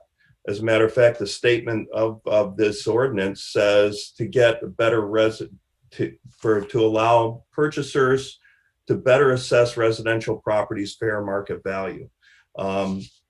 This has been a really hot market, so you really can't look at the current market or the last couple of years and try and make determinations. Think about the market in 2010, after the economic crisis. And then we had plenty of inventory and no purchasers. So we are aware of that. And then just in closing, I just ran an MLS search for sales in 2020, and 2020 is turning out to be a huge year for real estate. And we through MLS sold 62 homes in the city of Montpelier. So, at that rate, and to Lori's point on fire alarm, time of sale, fire alarm certifications, at 62 units a year, it's going to take a long time to impact the energy profiles of the marketplace. And so with that, I think I'll just leave my comments at that point in time. Thank you. Thank you. So we've got Tim and then Nate. I see your hand. And before you go, Tim, I just want to check in with the council, just recognizing the time. And we are scheduled to have the homelessness task force give a presentation after this. Council, what is your thought on keeping that and continuing on, or do you think? I would like to be able to have the homelessness task force present this evening, but just also recognizing that we're running out of conscious time here. So sorry about that, Tim. If you could hold off for a second. What is your thought on that, council? Yeah, go ahead, Dan. I'm certainly, because I know a number of the homelessness task force people have been sitting through all of this discussion as well. And I'd hate to say to them halfway through wasting their, wisely using their evening listening to civic participation activities that they have to come back. I think we could probably, I would recommend bumping some of the strategic planning and committee assignments instead, and just make the homelessness and the letters and resolutions maybe the last items of business. And well, when we do have a potential executive session after that, so I think it'd be good to check in about that. Jay, did you have a comment about that? No, just that I agree. I think we should hear through this and still include homelessness task force for sure. But like Dan said, I think there's a couple things we can push off that are just still in place and carrying on. We don't have to worry about for tonight. So, okay. Other thoughts, Donna? I would just like to ask the people that are the leads on the homeless task force, because if they sit through another 30 minutes of this, it really pushes us late. So I would rather release them and reschedule, but I would like to hear from them first. Ken, how do you feel? That's fine. Rick left an hour ago because he didn't want to engage in further civic edification. No, but that's fine. Whatever, we're happy either way. This has been very. You are really? Okay. Connor, do you have another thought? And then Jack? Yeah, no, I along the same lines, Mayor, I think we could probably maybe even do the strategic planning, the committee assignments and the executive session, like a lunch meeting or something in the next couple of weeks. Those aren't items we'd necessarily get a capacity crowd for anyway, so I think that might be okay. That's fair. Jack? Hearing what Ken said, I would suggest we release them and let them come to our next meeting, at which the homelessness task force report would be the first item after the consent agenda. That sounds good to me. If that works for you, Ken, then I think we should plan on that. Let my people go. Thank you. Indeed. Okay, thank you. All right. Sorry about that. Okay, Tim, go ahead. Thanks, Ann. So I think a lot of good comments tonight. It's been interesting. I think probably rather than repeat things, the council clearly has a lot of good questions. I think a lot of members of the community do. It's not a new issue. It's certainly a topic that's been on the table for more than 5 years at the state level. Peter Tucker and I both worked on that at different levels over the years. And truly, with all these questions, the devil's in the details. You know, there's getting this right and really doing it properly. There's just a lot to it, and that's why it's taken so long at the state level to generate this program. At this point, I strongly favor a statewide program for this than Montpelier trying to take it on. I don't think as a community we have the ability to add more staff and just to take on one more important task when it's going to happen at the state level anyway. And I really think supporting that and helping that to happen, I think we've all worked on that for a number of years, and it's going to work. I did a study committee this summer, a legislative study committee, and so did Martha Lang. There is a lot happening. It's not a dead topic there. And so I really would encourage you to flush out these questions and feed them to the state level, because I think that needs to happen. So whether the home is in East Montpelier or Berlin or Middlesex or wherever it is, we'd all be on the same level in terms of disclosures and what needs to happen. And I think that's how you're going to get some meaningful results. So without beating up all the fine points, that'd be my quick point for tonight is it is an important topic, and I don't think anyone's saying it's not. It's really how we do it and getting it right that's important to me. And in terms of energy disclosures at the moment, they really are happening a lot. I know 81% of the transactions in our firm, when I went through the files, are using seller property information reports. And within that, there's energy disclosure. In most cases, buyers come back and even ask more questions about energy use after they see the seller's disclosures. So I think there's a lot of positive things happening already anyway. So really what this will do is fill in that gap where it's not happening, hopefully. So thanks for your work. Thank you. Nathan. Thanks everybody I've certainly learned a bunch this evening, and to the committee that has generated this, appreciate all that work. I think that, I've heard this talked about in terms of, a marketing tool for real estate transactions and a strategy to increase the value of homes. And I think that, speaking personally, my goal for this kind of action would be about behavior change for homeowners like myself, which is, do I choose to spend $20,000 upgrading my bathroom before I spend $20,000 upgrading my energy use or insulation? And I think that as much attention as we can focus on changing our energy use as a community and as a nation, the better.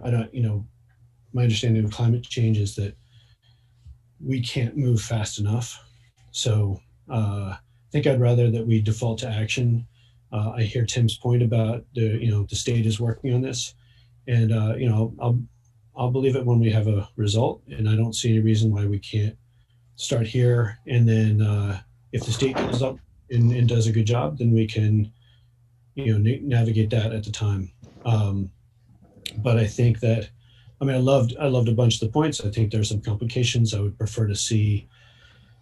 energy use reflected in volume or energy units as opposed to cash, et cetera. But I'm going to trust that y'all are hearing that feedback and that can be worked out. So just want to give as much support as I can in terms of creating political space for the city council to be aggressive and move forward on something that I think if we lead on, then others will follow, and it may actually make it easier for the state to get to yes. So thanks for your work, and that's it. Great. Thank you. All right, I don't see any other hands, either digital or oh, Martha, go ahead.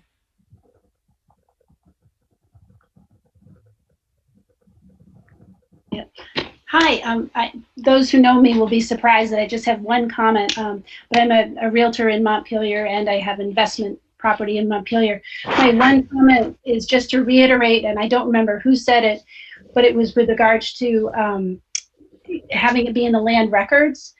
And I think it's a fabulous idea to, if this all goes through, if nothing else matters, just a certification gets filed.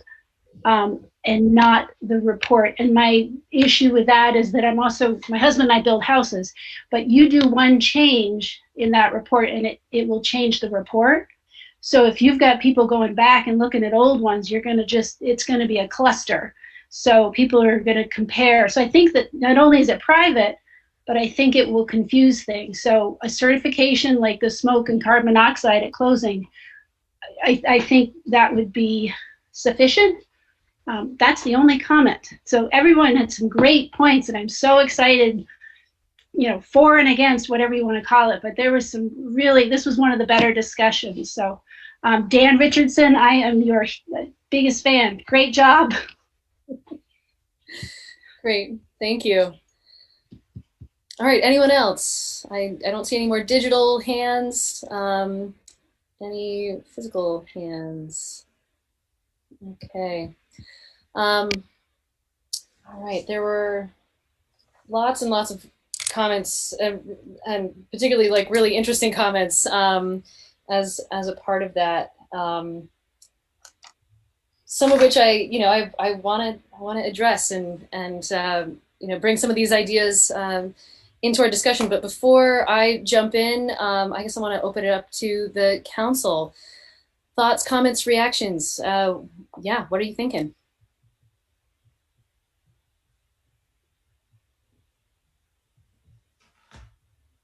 Go ahead, Dan. Sorry. And I'm happy to go last or second, but no one else is moving. So I think there's a lot of really good feedback that we've engendered in this conversation.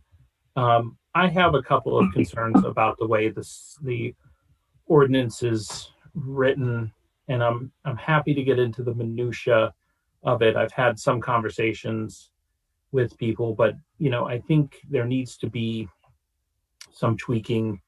But let me throw out maybe the big idea that I would propose, which is I think one of the concerns that I heard echoed in some of the commentary is everybody is supportive. And I actually brought visual aids, 2 apples. We want to make sure that if we compare them, we're doing a comparison of the same. But if somebody does home improvements and sheaths their house inside energy improvement, we want to recognize that in a transaction. And we want people to ask these questions as they're buying. I mean, I think every homeowner can tell the story. I can tell the story of when I bought my first house at 28 and how foolish I absolutely was in not asking about energy efficiency.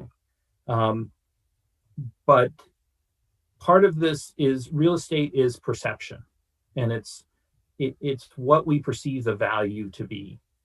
And I think we have to be careful about how we tread into this. And what I would propose is that, I think finding a middle ground here might be to make this voluntary for at least a year to allow some of this testing to go forward, for people to opt in and say if they want to participate and fill out this form and work through it, they can. But if somebody has these issues, they don't have to. For the first year, we gather data, we work through it, and then we have a way of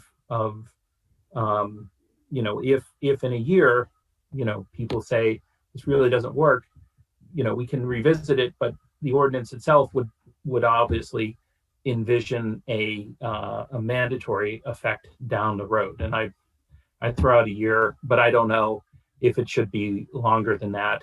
But I think it might be a way of getting this onto the books and getting people trying this system and buying in to it, if in fact it is effective. Because I think the point I heard from the realtors particularly was that if this was an effective tool, they'd be the first to use it because it would give that benefit to people. And because we're talking about perception, and because we're talking about what people believe in, and giving it value and not seeing it as a punitive measure, but as a positive one, to allow their not cause an apple to drop in price, but cause a sheathed apple to rise in value. It might be something where giving that time to sort of test it out would give people confidence in it and to work out some of these algorithm issues. That's my big general comment. I'm happy to go into the minutia, but I don't know at this night, some of my smaller tweaks to the language. We're not doing a line by line of this yet, so I'll hold my powder on that. Okay, fair enough. Other comments? Connor, go ahead. Just want to start off by thanking everybody so much for speaking. I think it was a really good conversation tonight. I think it's important to assume everybody's coming with the best of intentions here, right? Like, nobody's saying global warming's a bunch of malarkey and we don't have to address it. That's not what I heard anybody saying today. But, okay, your house is a very personal thing. It's probably the biggest investment you can make, right? So needless to say, there's going to be some anxiety over this. And I think people are raising some good questions. That said, I support moving forward. I think the community has been very clear over the last few years, making a commitment to getting net zero by 2050. And I think to do that, you need to take some bold action, an action that actually does put people outside their comfort zones a bit. If you look around the country, plastic bag bans, plastic bag incentives, it didn't work when you offered somebody, a little bit off their grocery bill to bring their own bags or something. You needed to ban it. You needed to have fees attached to it. And I think with climate change, it's often the case where you need to have somebody was saying the stick versus the carrot. The stick needs to be a part of it. And I don't think that precludes us from looking at grants, looking at different incentives to move the ball forward. But what it comes down to is, now in a year, we're not going to be a blip on the radar on this if it's 100 houses sold or something. But we're not looking at the short term. We're looking at the long term. And over the course of 20, 30 years, what I think it does is it gets a conversation going, right? It makes people think about this type of stuff. I often think I'm a good environmentalist because I recycle, right? No, it's more than that. And when I use the tool, I could see all the things that I needed to do to be better in this regard. I can't afford putting solar panels on or something, but can I replace a few appliances? Yeah, I can take that step. So again, I really appreciate people's concerns. I think we have a lot of suggestions that we can use to make this ordinance the best it can be before we have the next reading of this. For example, I think, Dan raises some good points. I think whether it be a few months, maybe a year of having this voluntary, that gives you time to work on the tool. If there's mistakes, you're not penalizing people over that time. But I definitely think we have to do it. I also think, we do have to make the cap explicit if that's going to be the case, so people aren't afraid that they're spending thousands and thousands of dollars on this.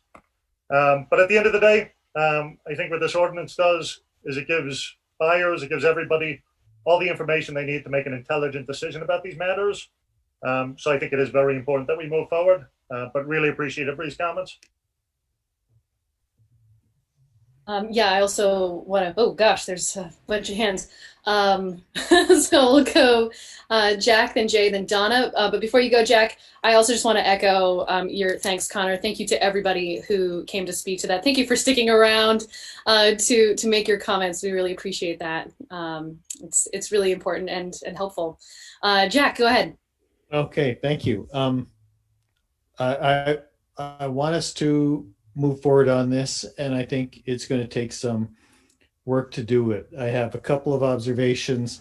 One is that, who knows what the quality of the algorithms that this product uses is. But I looked at my profile, and it showed that I spend $1,310 a year on electricity.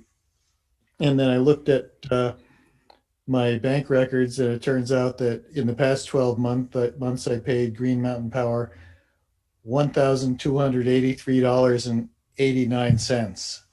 So that's damn close based on the inputs that I made. And it didn't take me more than 20 minutes to create my profile, probably 10. I think people did make some good points, and points that should be addressed before we're ready to adopt this ordinance. And I know we tentatively have this on our agenda for our next meeting on March 20 or April 14th. Whatever it is, 14th. 14th. It's not clear to me that those questions can all be answered, and this can be redone in time for our next meeting. So it might make sense to have it at the following meeting rather than at the next meeting, to give you get some legal opinions, get some detail work done on the product. I think Peter Kellman makes a good point about incentives for people to do energy improvements. I was one of the people who worked to create Efficiency Vermont when we did it during the time of electric industry restructuring back in the 90s. And I think that the city of Montpelier, it's hard to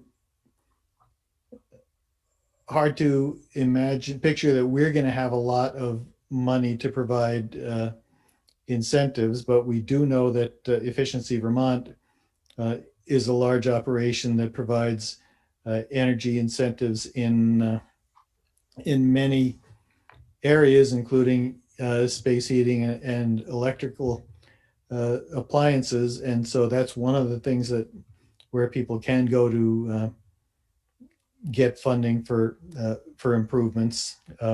Insulation, we had an energy audit and got a lot of benefit from Efficiency Vermont for that. So,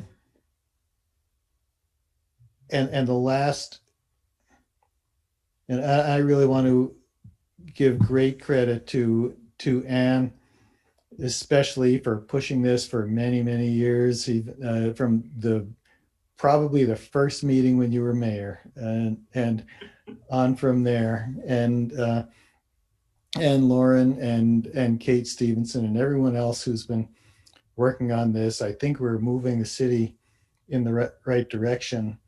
I'm open to considering the idea of this being voluntary for a temporary period. And I do not want to foreclose discussion beyond me, but at this point, I will make a motion that we schedule a second hearing on this proposed ordinance as it's now written for 2 meetings from tonight. I'll second. Okay, so that, just to be clear, I think that would put us at the April 28th meeting. And I'll just, I'm not, I have my own thoughts. Lauren, or I'm not sure if Kate is still here. Yes. So I guess, Lauren, do you have any thoughts on having it be on April 28th? I think that's fine. I mean, I think there were great questions, and I think, making sure that there's really good answers, which I think there are, but making sure they're compiled and that any suggested changes to ordinance language could be, ready to go. I think having extra time, and I think a lot of what we heard tonight was, let's get this right. And we are, wanting to do this in a way that, if we're going to move forward, that is creating a good model and is going to be as effective as possible. So I think taking time makes sense. Yeah, and I think I would agree, having, because the energy efficiency working group is going to want to meet again to debrief this and tweak language. And if we need to go back to the city's lawyer at all, I think that extra time would be helpful. So I think that seems good to me as well. So let's go, Donna, and then Jay, you had Jay, you had a comment previously. If it's okay, just to keep with the original order, Jay and then Donna, go ahead. All right, yeah. Yeah, I don't want to be redundant. I do think that, and yeah, taking more time on this is fine, if Lauren and Kate are okay with it. I think that for me,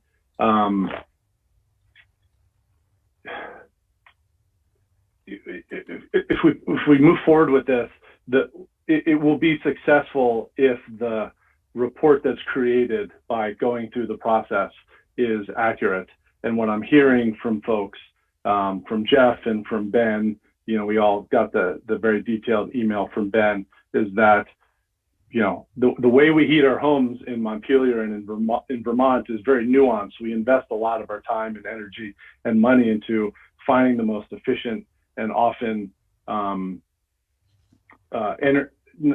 not only financially efficient, but also energy efficient ways to heat our homes. And what I'm hearing, I heard from them, and what my experience was in filling out the form was that while and I don't want to just write it off to algorithms, because a lot of it is about how the questions and how they're asked and what, how that whole process works, was it didn't really leave a lot of room for nuance. It felt kind of obtuse in terms of the questions and just wanting to be very general and to be able to create a report that was understandable and something that could be, just easy to digest and to work with. And so I think that part of what we need to, when we're thinking about, is beyond just the language of the ordinance itself, is listening to folks who have used this. And, Jack, I wish I came in within like $50 of what my actual costs were, but that wasn't my case. And I know, hearing from other folks, that wasn't their case as well. So I think that trying to be able to add some depth to the questions that are asked to, help develop more accurate answers, so that folks who are filling it out and they're selling their home are, feeling like they're being acknowledged and recognized for the work they've put in to make sure that their home is heated, and how they're keeping the lights on and all of that, so that's recognized. So I do think that that's just a really important part of this process that ultimately that will make this initiative successful. Thanks. Thank you, and thank you for waiting, Donna. That's all right. I just had a question about Jack's motion, but I'll do my points and then I'll ask the question about Jack's motion.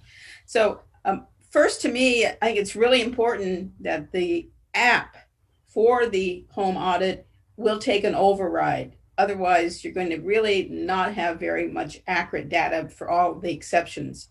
And I think it's important, to Dan's point about, we better understand the public record aspect, So I would be preferred that it is voluntary for a while, but that we build in some incentives and that we work with Efficiency Vermont and have them maybe link people to us, that there's a way to give a benefit built in that helps people do what they want to do and also start this data bank. And I think if we go mandatory, I really would want to cap that. And so I was really uncomfortable when Jack says he made the motion to accept the material as read today versus just making a motion we move forward with the second hearing. I'd be much more comfortable with that motion and allow some tweaking maybe for some of these points. You want me to answer that? Yeah, go ahead, Jack. Yep. I think that I could be wrong, but as I understand the process, if we're scheduling a second hearing, it's going to be on a particular proposal, and this is the proposal that's before us now. But we've always changed stuff from one hearing to the next. That's why we have them. Exactly. And that's what I would expect to see. Oh, but what you're saying is that you would ask the committee or to come in with a redraft, and that's what we would see at the second. Yes, that we would take in the comments we heard and then apply them to the second hearing. That's why I was surprised you restricted it. Okay. I think Bill has an answer. Yeah, I think just as a matter of process, you have an ordinance before you, you haven't amended it. So you're going to hold a second hearing on that ordinance. You may come in with an amended version, which you could move to amend at the second reading. You can make amendments at the second reading. You can hold a third reading. So the fact that you're just moving this to a second reading doesn't preclude you from making any changes in the future. If somebody drafts a change in advance and circulates it, you can just substitute this whole one for that whole new one. So I think you haven't given up any flexibility. From a process point of view, Bill, sorry. Go ahead, Jen. We would want to go past the first reading, which in other words, if we wanted to tweak this, but not go past it, the normal process would be to put it past the first reading, because we can always have a third or additional reading if necessary. But it's the idea that we've gone through this particular first hurdle, even if it's not in a form that anyone's ready to vote on for final approval. Is that right, Bill? Okay. Yeah. I just don't remember us ever restricting it before. I just always heard the motion that we move forward to the second hearing. That's all. So my misunderstanding. Donna, and not to belabor this, but when you move forward to the second hearing, that is exactly what you're doing. You're moving the ordinance as drafted to the second hearing. I think Jack just phrased it differently, but it's that concerned me. Thank you. I think we're on the same page though. Okay, any further comments on this? Yeah, Lauren, go ahead. Yeah, thanks. Just wanted to start, I'm so grateful for the participation and the really thoughtful feedback. And, we've heard it echoed by all the counselors, but I just thought it was a really productive, and I appreciate that everyone came in with really kind of concrete and really helpful feedback. To me, I just come back to, as a community, as a council, as a state, we've declared a climate emergency. We've established a net zero goal as a community. And to me, this is a modest step, but a valuable one towards that goal. And we have to be willing to move forward with actions that are different than the status quo and actions that are not voluntary. We've seen from decades of evidence of voluntary climate measures, they do not work. I'm totally happy to, do a trial period and work out the kinks and all of that, but that can't be our end goal here, which isn't what I'm hearing. But I think you will not get the same result from a voluntary program over the long term. A test run could make a lot of sense for some period of time, but I hope that's not where we end up for the longer term. I do think that I think the issues that we heard tonight can be worked through. I think it was great feedback. The positives of where we can end up, where we're helping people have better information when they're buying homes, and pointing people to incentives and to other ways they can make investments that are going to actually save them money over the long term. They make homes healthier, more comfortable. Like, these are all good things that we want for our homes, you know, while also addressing the climate crisis. So I'm eager to move forward with this and appreciate the hard work that a lot of people have been putting into it and the really good feedback. And I do really want to also look into how the city can be helping promote the incentives that are available. And there's a lot right now, and have been getting even more information from some of our great team as this hearing's been going on. But I think, you know, as a community, we can also make sure that that's front and center so people know, you know, what's out there, because there's a lot of really good programs to help make this really affordable. And for low-income people, there's things like free weatherization programs and so on. So making sure that people know what's out there, so we can be kind of spurring these conversations and knowing that that's out there. So I guess I'll just wrap there. But again, really, really grateful for the dialogue tonight. Yeah, and I just want to add, I took 3 pages of notes on all the comments that people made, and I thought people had some really good things to say. I want to just call out a couple of things. Just one. So someone addressed that they were worried that we were spending tax dollars on this, on getting to this point. And I just want everybody to know that it was a volunteer committee, with the exception of our Department of Public Works director, who spent some time with us, but we're otherwise haven't spent any taxpayer dollars getting to this point. And also, I guess there's some great questions that people raised, and I think we can incorporate a lot of them into some of the tweaks to the language, and add some either some information or clarity, or just getting more information about the accuracy of the tool. I should note also, there was one other way in which we did spend some money, which was consulting with our lawyer. So anyway, so I just want to make sure everybody has that information. All right, any further comments on this? Okay, so there's been a motion and a second to have the second reading on April 28th. Any further discussion? Okay, all in favor, please say aye. Aye. Aye. Aye. And opposed? Okay. All right, well, thank you, everybody, and thanks, everyone, for showing up for this, and we'll continue the conversation on April 28th. All right, so just want to check in with council. So we're not doing the homelessness task force presentation. One of the things that we did say that we were going to do was the letter to support Sustainable Montpelier Coalition, and after the homelessness task force. Donna, do you want to speak to that? Yes, I'm going to go right to it. I'm going to make a motion that the city council supports the application of the Sustainable Montpelier Coalition to National Life Group Foundation to get money to support CAN's efforts. I'll second this.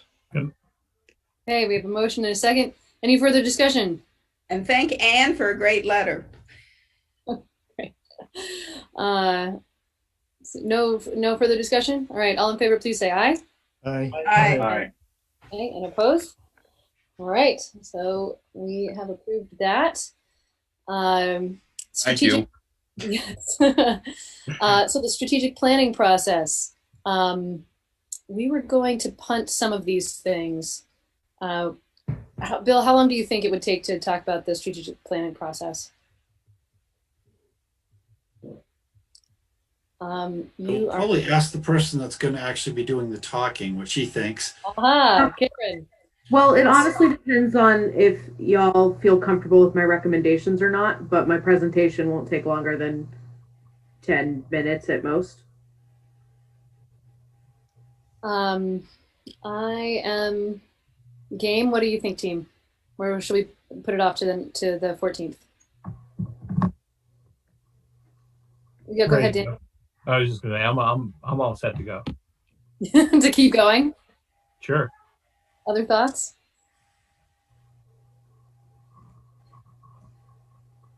Jack, go ahead. That's fine.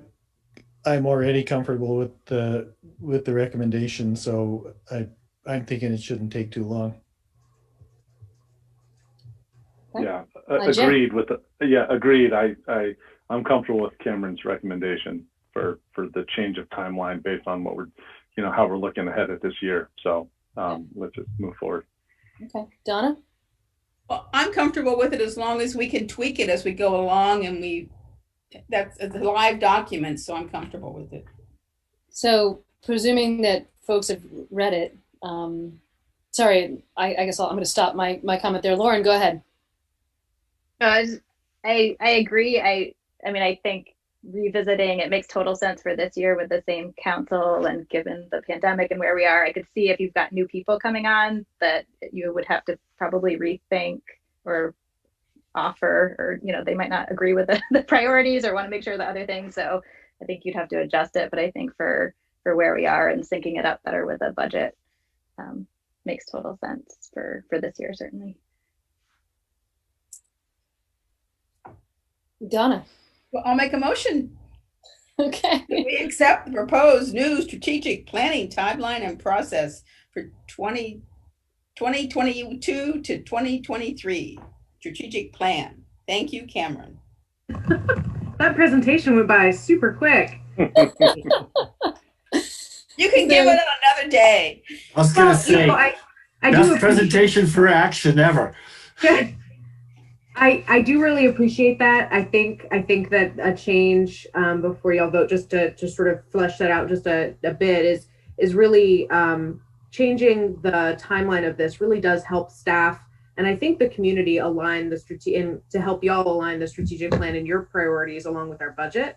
It makes it easier, I think, for all of us to understand the budget timeline. Syncing it with our strategic planning timeline, I think, will clear up a lot of how it works together for folks, not only for staff, but for the community as well. I think it really aids in y'all's conversation with folks about what your priorities are. So I really do appreciate sort of the vote of confidence on that. Absolutely. So I did see a second from Dan. Just want to verify that. Okay. And so there's been a motion and a second on accepting this plan moving forward for the strategic plan. Any further conversation? Okay, all in favor, please say aye. Aye. Aye. And opposed? Okay, so I think we are good with that. Thank you, Cameron. Anytime. It was so clear, you didn't even need to present it. Oh, gosh. Okay. So the next thing theoretically that would be on our list is committee assignments. Do we want, I kind of feel like we can punt that, right? Like we can punt that for another time. Is that okay, team? Okay, all right, we'll put that on the 14th and then maybe we'll actually do it. And then, all right, other business, we were gonna do talk about the resolution that Lauren put together. Do you wanna talk about that, Lauren? Sure, so did everybody receive it via email? Yes. So I guess I would just say if people are okay with it, we could read it for the record and adopt it, or if people had changes that we'd want to discuss, and then we could just read it once and save people time. So I guess, was there any feedback people had before spending time reading it out? And sorry again for the not being able to get it together ahead of time. I think it looks great. You had a chance to read it through. To make a motion, Connor. I'd move to pass the resolution condemning attacks and discrimination against Asian American and Pacific Islander communities. I'll second. Okay, any further discussion? Okay, all in favor, please say aye. Aye. Aye. Aye. And opposed? Goodness, we have a very high density of motions in the last 10 minutes. All right, so the last thing is possible executive session. Do you want to do council reports and stuff first? Okay. I do want to let you know that Alec had heard your conversation earlier, thought his agenda item was being tabled. It is not time sensitive. It was an update for y'all. If you want into executive session for that. So he is not on the call, but if you want me to get him back on the call, I will. So no worries, no pressure. Just letting you know. As long as he doesn't, it was not a time sensitive matter, then I think it's okay. We can put it on the 14th. Mm-hmm. Yes, Donna. I just have a question about the meeting next month. I don't know if you want me to do it now or in my council report. The April 14th meeting, I'm going to be out of state, and it's a school break for my granddaughter, so I don't know if anyone else has that issue, but I thought I would bring it up. Do you mean like, is anyone else going to be anyone else going to be away, or? Okay. Jack? I will not be physically present in the city of Montpelier, but I don't have to be to appear at this meeting. So I intend to be here. I'm going to the ocean. I don't plan to be on Wi-Fi. The very cold Cape Cod. Fair enough. Okay. I suggested to Donna that we might want to check just to make sure we'll have a quorum. Fair enough. And no one else is planning on not being present. So we'll just have to carry on without you, Donna. I'm sorry. And we'll just hope that because you're our vice president, is that right? So we'll have to make sure that both myself and Jack are here. Okay. All right. So I think we're on to council reports. And if we can go in the regular order, that would be great. I'm passing. I'm talked out. Okay. All right. Who's next? Connor. Yeah, no, I think I can pretty much pass, but I just had a question. I think Donna's off. We're all set on parklets April 1st, or everything's good? Great. Well, everybody should get out and have a pint or have lunch at a parklet next Thursday, April 1st. Great. Thanks. Okay, Jay. You're muted. I know I missed it. Okay, just one very quick thing is good luck to the boys varsity basketball team playing in the state finals on at the Barry Auditorium, I think on Sunday this weekend.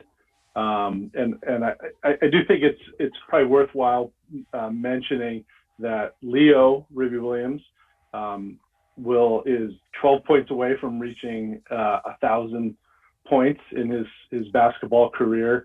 And I think it's also worth mentioning that beyond his athletic achievements, noting the impact that he and his siblings have had on Montpelier schools, his older sister and his younger brother, and more to come, in generations, as the years go on. I think is the political stands and the willingness to be out front of social issues, I think is worth acknowledging. Beyond something, 1,000 points is great, and the state championship would be great and all, but what he and his family have meant to our schools and our city is really, I think, worth noting. So I just wanted to point that out. Thanks.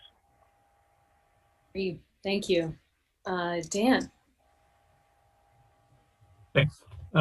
Just a couple of quick points. One is Jay and I are actually hosting a District 3 Zoom meeting on this Friday at noon. And if anybody wants to join, they're welcome to email me and I'll give you the Zoom link just to avoid unwanted Zoom bombers from coming in.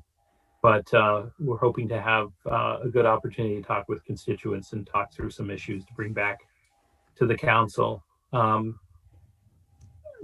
other is I'm starting to hear from constituents, and maybe this is something to pass along to Donna and Bill, is just about various potholes that are forming, particularly on Colonial Drive in that neighborhood. A woman wrote to me about falling into one.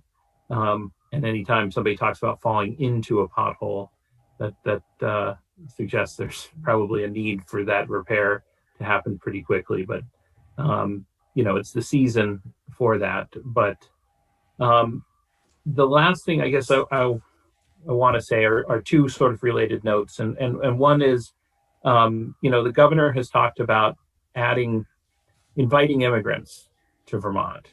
And I think as a city, we should invite them as well, in the sense that, I grew up with a parent who taught English as a second language. And so we grew up with a lot of immigrant communities, and the vibrancy and hard work and benefit to a community that groups bring, that are pursuing the American dream, that have fought to come here and fight and to live the American dream, make a community so much better. And it's not proposing any sort of long-term, specific concrete steps, but to the extent that we can, I think these new Americans and people who wish to become new Americans, are really people that can improve who we are as a community. And I certainly support the governor's push for that. And it would be nice to translate that into some action. And I think we should think, this is really a good discussion that we had tonight. But it would be good to see new housing, energy efficient housing. And I was reflecting as I was preparing for tonight on the fact that, for 13 years we sat on the DRB and we did not have a major housing development proposed in the city of Montpelier during that time that wasn't something that was publicly subsidized. And it will be nice when we're on the other side of this to be thinking strategically about what we can do to add, towards those goals, because those type of new homes that give people an opportunity to join our community are benefits to us. So that's all. Thank you. Yeah, thank you. Jack. Thank you. I was thinking the exact same thing that Dan thought the other night, that we would love to have. I think it would be a great benefit to the community to have the doors open to refugees and immigrants, and I feel it's indicative of the problems we have with getting the critical shortage of housing we have in Montpelier, that it's hard to responsibly say, well, more and more people should come here because we want to have people to come here. We need to develop the housing for people to live in, because this is a great place to live, and we can and we want to encourage people to live here. So we need to be moving forward on our housing goals. I want to just report briefly on the police review commission, if maybe Lauren was already planning on doing that, but we're working hard. We're meeting every other week. We're doing outreach to many different segments of the population, targeted outreach to make sure we're hearing from everybody. And our next meeting, which is going to be April 12th, is going to be a public hearing for anyone in the city to talk to us about their thoughts, their wishes, their goals, their experiences with the Montpelier Police. There will be notices going on the city webpage and Front Porch Forum. So it will be a Zoom meeting, of course, but we hope to hear from a lot of people. I don't have any of the details with me now, but that will be coming. And then the last thing is Connor reminded me that Connor and I are also doing a Zoom session for constituents tomorrow afternoon at 3 o'clock. So anyone who wants to email either Connor or me at our city council email addresses, we will get you the link.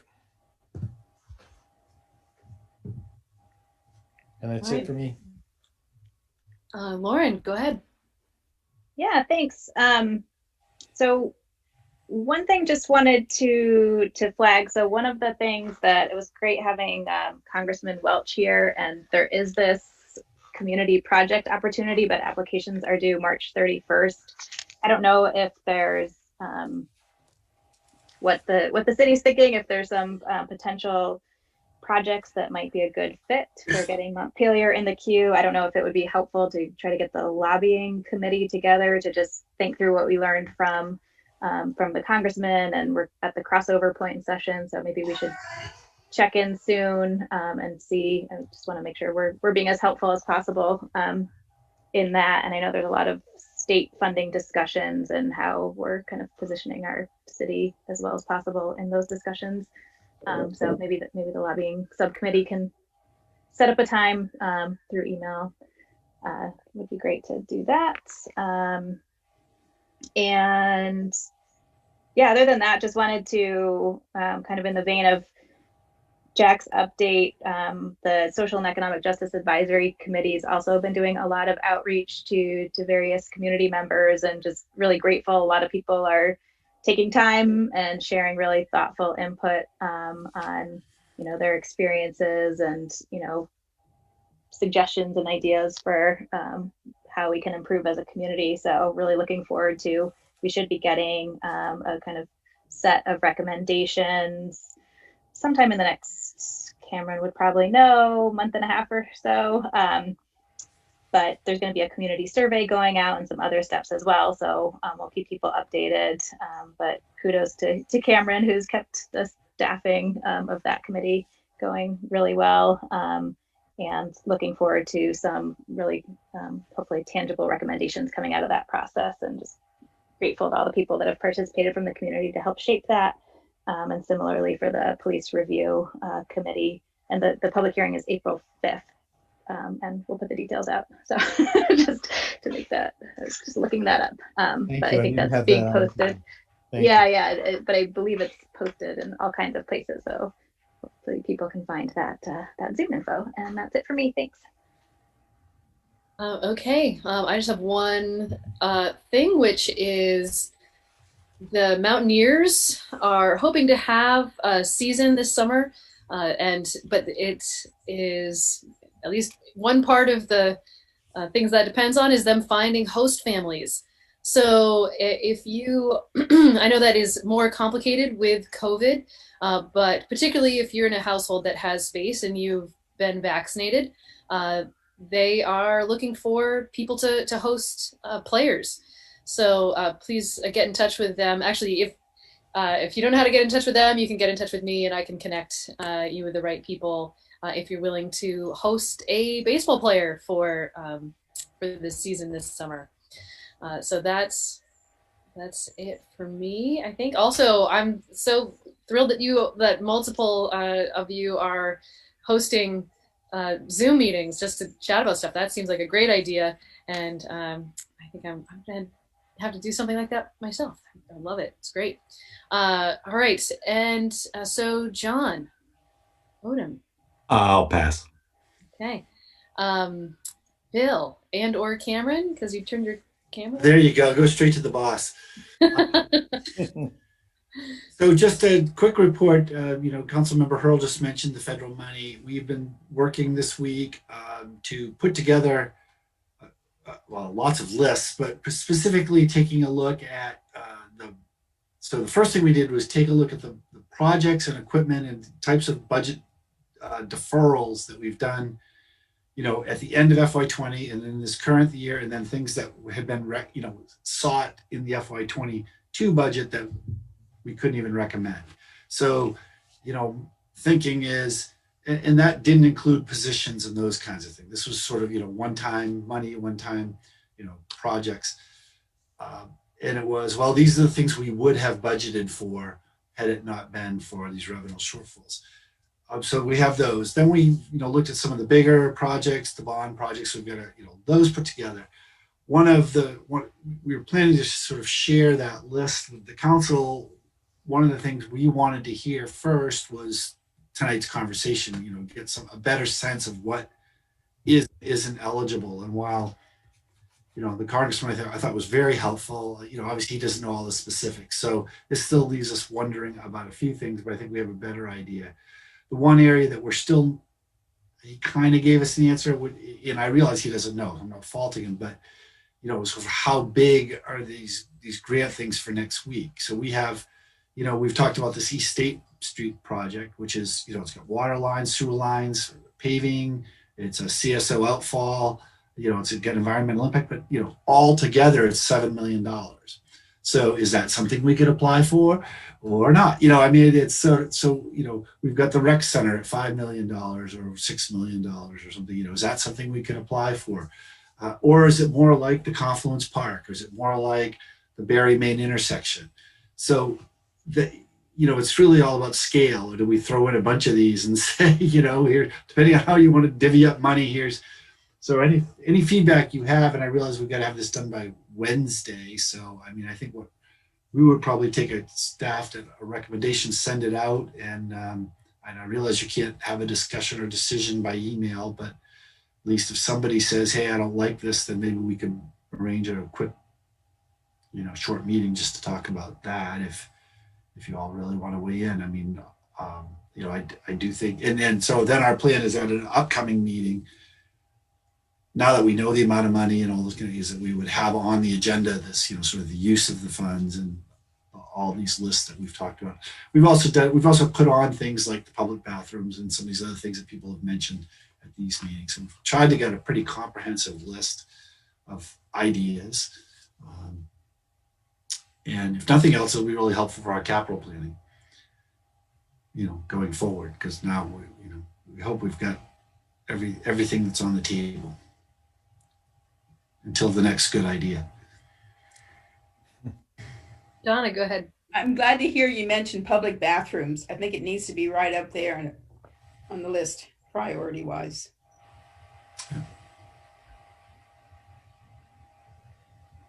Okay. Any other comments or questions about that? If we need to call a meeting after you send out that list, Bill, then we can deal with that as we need to. Well, it would need to be before Wednesday. So before Wednesday of next week, right? The 31st, right? 31st. That's when the application's due. So if the council really wants to weigh in on this, then it'll have to be probably Monday or Tuesday of next week. Okay. All right. Well, I think that is the end of our business for this evening. Thank you, everybody, for your patience and sticking through this. I want to apologize to Donna because we didn't take a real bathroom break, and I said that we would, and I thought anyway. That's on me. I do think it's unfair. Do you have to leave the discussion in order to go to the bathroom? So I would like us to have a policy that we have a break no matter what. Potty policy. Yeah. How do you all feel about that? Sure. I'm seeing some. Okay, so maybe like regardless of what we're doing, we we'll interrupt the public hearing. We'll interrupt, or as soon as this the presentation's done or whatever it is, then maybe like the very next thing is we take a break.